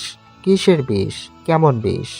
ডক্টরের এমন প্রলাপ বাক্য শুনে নার্সের জ্ঞান হারাবার মতো অবস্থা। এটা লেখাপড়া করা ডক্টর নাকি হাতুড়ি থেরাপি দেওয়া ডক্টর? বেটার বুড়ো বয়সে ডাক্তারি ভুলে গেল নাকি? মনে মনে কথাগুলো ভাবলো নার্স। আরে স্যার রোগীর পেটে বিষ আর আপনি বিষ খুঁজে বেড়াচ্ছেন? আরে রোগীর পেটে কোনো বিষ টিষ নেই, সে তো দিব্যি শ্বাস নিচ্ছে। এবার নার্সের মনে ভয় ঢুকে গেল। রোগী ভূত টুত নয়তো? ভয়ের চোটে নার্সটা তোতলাতে শুরু করলো। স্যার? নার্সের মুখে শ্যাশা শব্দটি শুনে এবার ডক্টরের চোখ টেরা হয়ে গেল। কি শাসা শাসা করছো? স্যার তাহলে ওর মুখে কিসের ফেনা? টুথপেস্টের ফেনা। রোগীর তো কিছুই হয়নি। কিছু যখন হয়নি তাহলে আমরা রোগী রোগী করছি কেন? ডক্টর আর নার্স কথা বলছিল। হঠাৎ পিছন থেকে কেউ ডক্টরের হাত টেনে ধরে। এতে ডক্টরের প্যান্ট ঢিলে হয়ে গেল। অপরদিকে পুতুলকে ওটিতে নেওয়ার পরে বাবা পুতুলের হাতে থাকা চিঠিটা খুলে পড়তে লাগলো। পড়ার পরে ধপ করে বসে পড়ে চেয়ারে। এটা দেখে বাকি সবাই উত্তেজিত হয়ে বাবাকে সামলায়। চাচ্চু বাবাকে জিজ্ঞেস করে, কি লেখা আছে ওতে ভাইয়া? বাবা চিঠিটা চাচ্চুর হাতে দেয়। সেটা জোরে জোরে পড়তে শুরু করলো। প্রিয় বাবা এবং বড় বাবা, তোমরা আমাকে অনেক ভালোবাসো তা আমি জানি, এবং তোমরা সুখের কথা ভেবেই এই বিয়েটা দিচ্ছ। কিন্তু আমি এই বিয়েতে সুখী হতে পারবো না, কারণ আমি ছোটবেলা থেকেই একজনকে মনে প্রাণে ভালোবেসে এসেছি। সে আর কেউ নয়, মুগ্ধ ভাইয়া। ছোটবেলা থেকেই স্বপ্ন ছিল ভাইয়ার বউ হবার। ভেবেছিলাম কখনো তোমাদের ছেড়ে অন্য কোথাও যাব না, চিরকাল আমরা একসাথেই থাকবো। আমি যখন ছোট ছিলাম তখন তোমরা আমাকে ভাইয়ার বউ বলতে, আর তখন আমার অনেক লজ্জা হতো, অপরদিকে খুশিও হতাম খুব। একদিন তোমরাই বলেছিলে আমাকে ভাইয়ার বউ করবে, কিন্তু তোমরা তোমাদের কথা ভুলে গেছো, এবং ভাইয়াও কথা দিয়েছিল আমাকে তার বউ করবে, সেও তার দেওয়া কথা ভুলে গিয়েছে। তোমরা কেউ আমাকে বোঝোনি আমি ভাইয়াকে অনেক ভালোবাসি, আর ভাইয়াও আমাকে অনেক ভালোবাসে। তোমরা আমাদের সম্পর্ক নাকি মানবে না, তাই তোমাদের সবাইকে ছেড়ে চলে যাচ্ছি একা। আমি পারবো না ভাইয়াকে ছাড়া বাঁচতে, তাই পাড়ি জমালাম না ফেরার দেশে। ইতি তোমাদের আদরের দুষ্টু পুতুল। চিঠিটা শুনে আমার মাথা ভন ভন করতে শুরু করলো। আমি কখন তাকে বললাম যে আমিও ভালোবাসি? মেয়েটা মরবে তবুও কাউকে শান্তি দেবে না। চিঠিটা শুনে সবাই আমার দিকে কেমন যেন অদ্ভুত দৃষ্টিতে তাকালো। নিজেকে এলিয়েন মনে হচ্ছে। বাবা আমার সামনে এসে জিজ্ঞেস করলো, তোরা একে অপরকে ভালোবাসিস? আমাকে আমার পুরো কথা শেষ করতে না দিয়েই বাবা আবার বলে, তোরা একে অপরকে ভালোবাসিস সেটা আমাদের বলিসনি কেন? আমি কিছু বলতে যাব তখনই ওটি থেকে ডক্টর এবং নার্স বেরিয়ে আসে। সবাই ডক্টরের কাছে ছুটে যায়। বাবা ডক্টরকে প্রশ্ন করে, ডক্টর আমাদের মেয়েটার কি অবস্থা? ও ভালো আছে তো? ডক্টর নাগের ডগা চুলকাতে শুরু করে। এটা দেখে নার্স মনে মনে ভাবে, এই বেটার চুলকানির রোগ আছে নাকি? Danger coming coming. ডক্টরের কথা শুনে আমি হাঁ করে তাকিয়ে রইলাম তার দিকে। লেখোকা এটা আবার কোন দেশের ভাষা? আমি ডক্টরের কথা না বুঝে নার্সকে জিজ্ঞেস করলাম, নার্স ডক্টর কি বলল? আমি তো কিছুই বুঝলাম না। এই সুযোগ ডক্টরকে পচানোর। নার্স 2 হাত মুঠো করে বললেন, আসলে উনি এলিয়েন গ্রুপের ডক্টর, নেপচুন থেকে ডাক্তারি শিখেছেন তো, তাই তার ভাষা কেউ বুঝে না। এই কথা শুনে ডক্টরের কান দিয়ে ধোয়া বেরোচ্ছে। খ্যাপা সারের মতো ফুঁসতে ফুঁসতে স্থান ত্যাগ করলো। এদিকে আমার ফিট হওয়ার মতো অবস্থা। কখন না জানি ঠুস করে জ্ঞানটা চাঁদের দেশে চলে যায়। এটা হসপিটাল নাকি পাগলা গারদ? চাচ্চু আবার নার্সকে জিজ্ঞেস করে, আমার মেয়ে ঠিক আছে তো? আসলে আপনার মেয়ের অবস্থা বেশি ভালো না, আপনারা গিয়ে দেখা করুন। সবাই তড়িঘড়ি করে ভিতরে ঢুকলো। ভিতরে গিয়ে দেখে পুতুলের করুণ অবস্থা, জোরে জোরে শ্বাস নিচ্ছে। ছোট মা গিয়ে পুতুলকে বুকে জড়িয়ে নিয়ে পাগলের মতো কাঁদতে থাকে। তুই এটা কেন করলি মা? একবার কি আমাদের বলতে পারলি না তোর ভালোবাসার কথা? আমরা তোদের কখনো আলাদা করতাম বল? তোরাই তো আমাদের ভালো থাকার চাবিকাঠি। তাহলে কেন করলি এমন কাজ? সবার চোখ দিয়ে অজর ধারায় পানি পড়ছে। বাবা পুতুলের মাথার পাশে বসে পুতুলের মাথায় হাত বোলাতে বোলাতে বলল, মারে, তুই কেন এত বড় একটা সিদ্ধান্ত নিয়েছিস? শুধু একবার মুখ ফুটে আমার মনের কথাগুলো আমাকে বললে কি আজ এই দিনটা আসতো? তুই তো আমাকে অনেক ভালোবাসিস, তবু আমায় বলতে পারলি না। এবার পুতুল অনেক কষ্টে ভাঙা কণ্ঠে জোরে এনে বলল, বড় বাবা, তোমাকে বললে কি ভাইয়ের সাথে আমাকে বিয়ে দিতে? পুতুলের এমন ভাঙা কণ্ঠের কথা শুনে সবাই ঢুকরে কেঁদে ওঠে। বাবা চোখের পানি মুছে বলল, হ্যাঁ দিতাম। এই কথাটি শুনে পুতুল এক লাফে উঠে বসে বলল, তাহলে এখন বিয়ে দাও ভাইয়ার সাথে। পুতুলের কাণ্ড দেখে এক একজনের চোখ ফুটবলের আকার ধারণ করলো।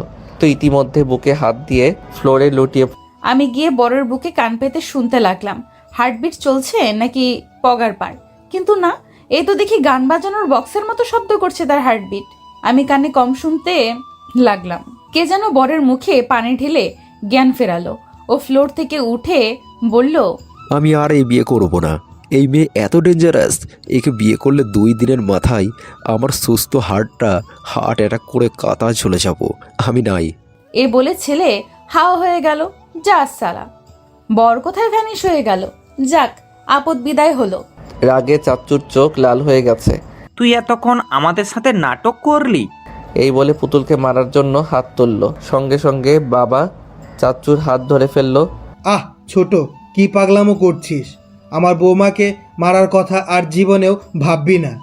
বাবার কথা শুনে আমি টাসকি খেলাম। দাদার পোলা কয় কি?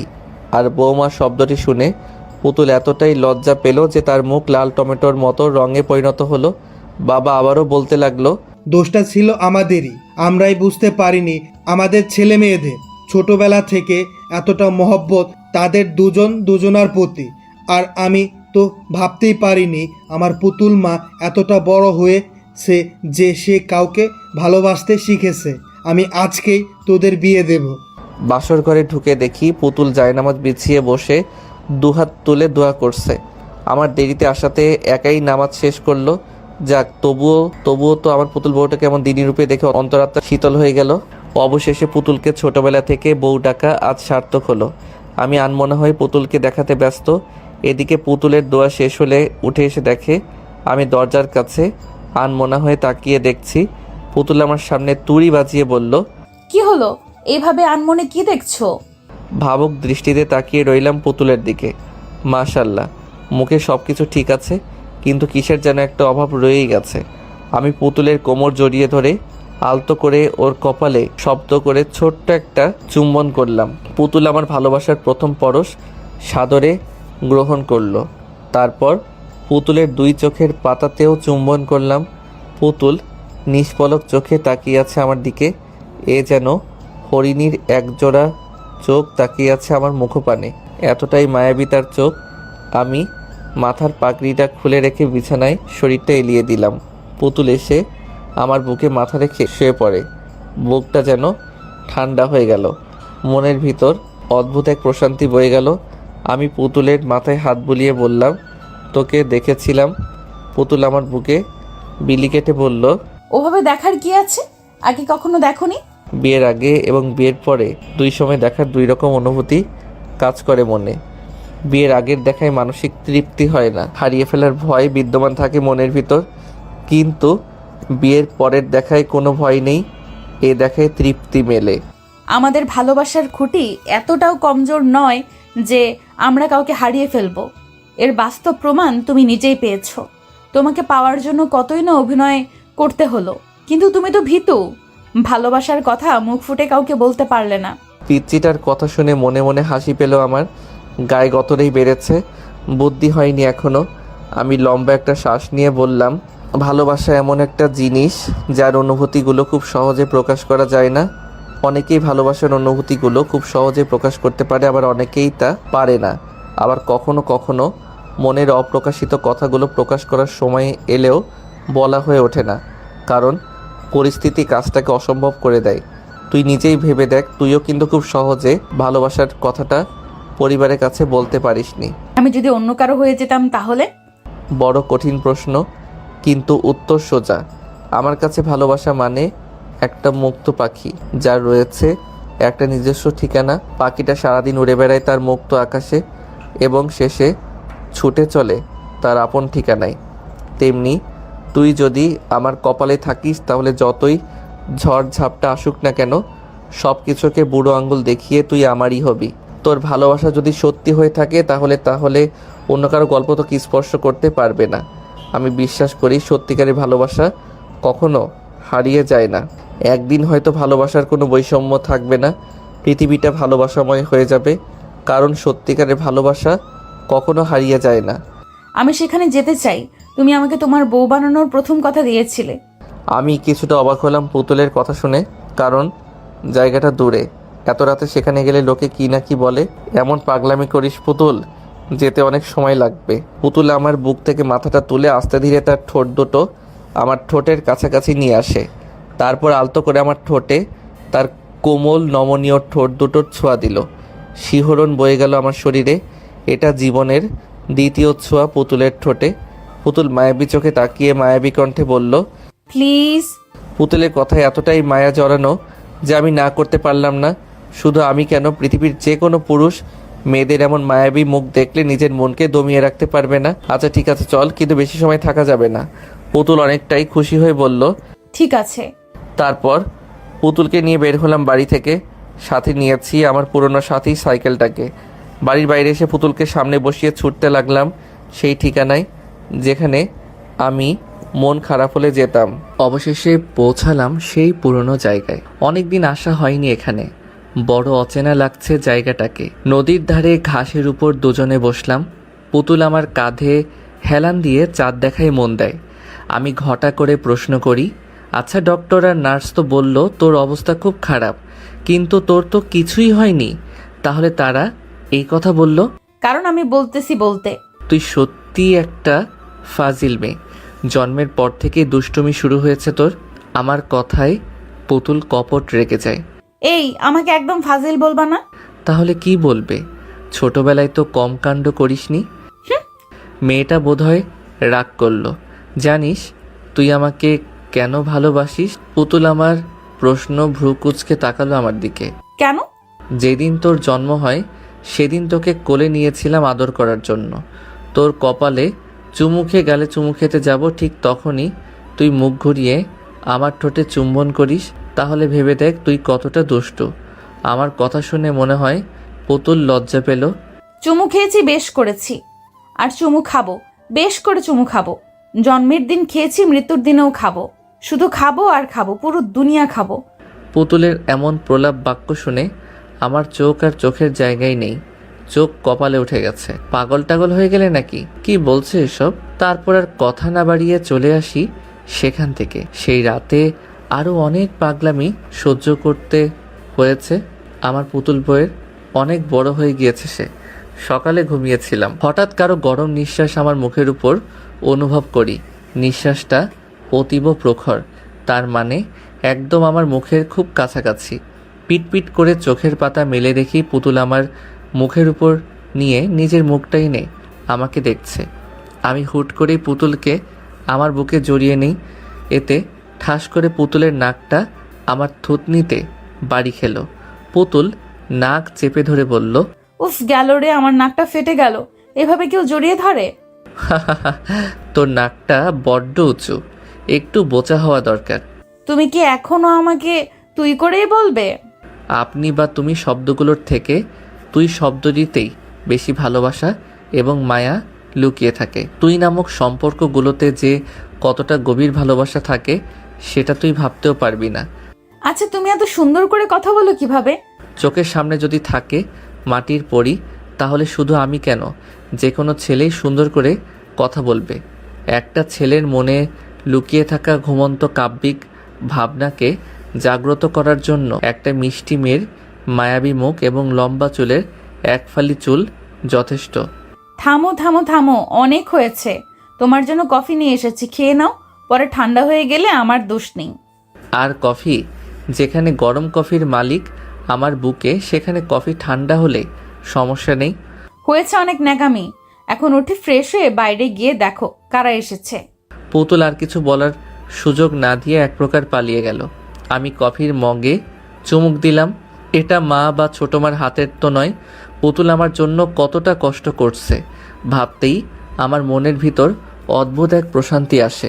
তারপর ফ্রেশ হয়ে বাইরে গেলাম। ড্রয়িং রুমে আমার বন্ধুরা এবং পুতুলেরও কিছু বন্ধু এসেছে। এগুলো সব আমার স্কুল কলেজের বন্ধু। আমি তাদের সামনে যেতেই এক বন্ধু বলল, কি রে, চুপি চুপি বিয়ে করে ফেললি আর আমাদের জানালি না পর্যন্ত? এতটা স্বার্থপর রে তুই? আসলে তেমন কিছু না রে ভাই, পুতুলের বিয়ে হওয়ার কথা ছিল অন্য কারোর সাথে, কিন্তু এরপর সব কিছু বলে দিলাম। আচ্ছা চল, বাগানে আজ সারাদিন আড্ডা হবে। আচ্ছা, কিন্তু নাস্তা তো করে নে তোরা। তোর কি মনে হয় রে আমরা রোজা আছি? আমরা আসার পরেই ভাবি আমাদের পেট পুড়ে খাইয়েছে।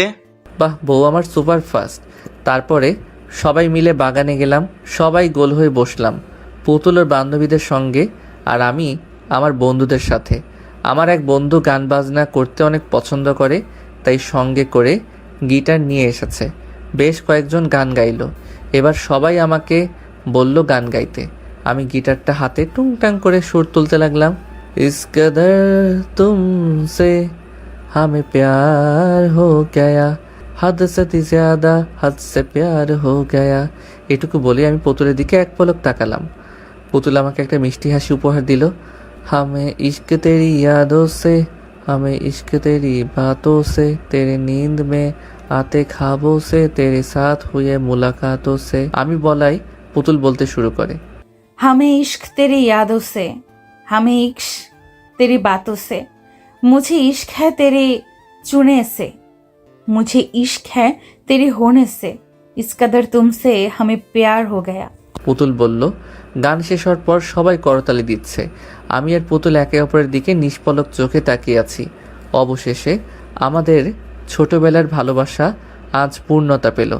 আজ খুব চিৎকার করে বলতে ইচ্ছে করছে, আমার পুতুল বউ, ভালোবাসি যে তোকে, বড্ড বেশি ভালোবাসি। সমাপ্ত। নিয়মিত গল্প পেতে আমাদের সাথে থাকুন, বেশি করে কমেন্ট এবং লাইক করুন, তাহলে পরবর্তী গল্পগুলো খুব তাড়াতাড়ি আসবে।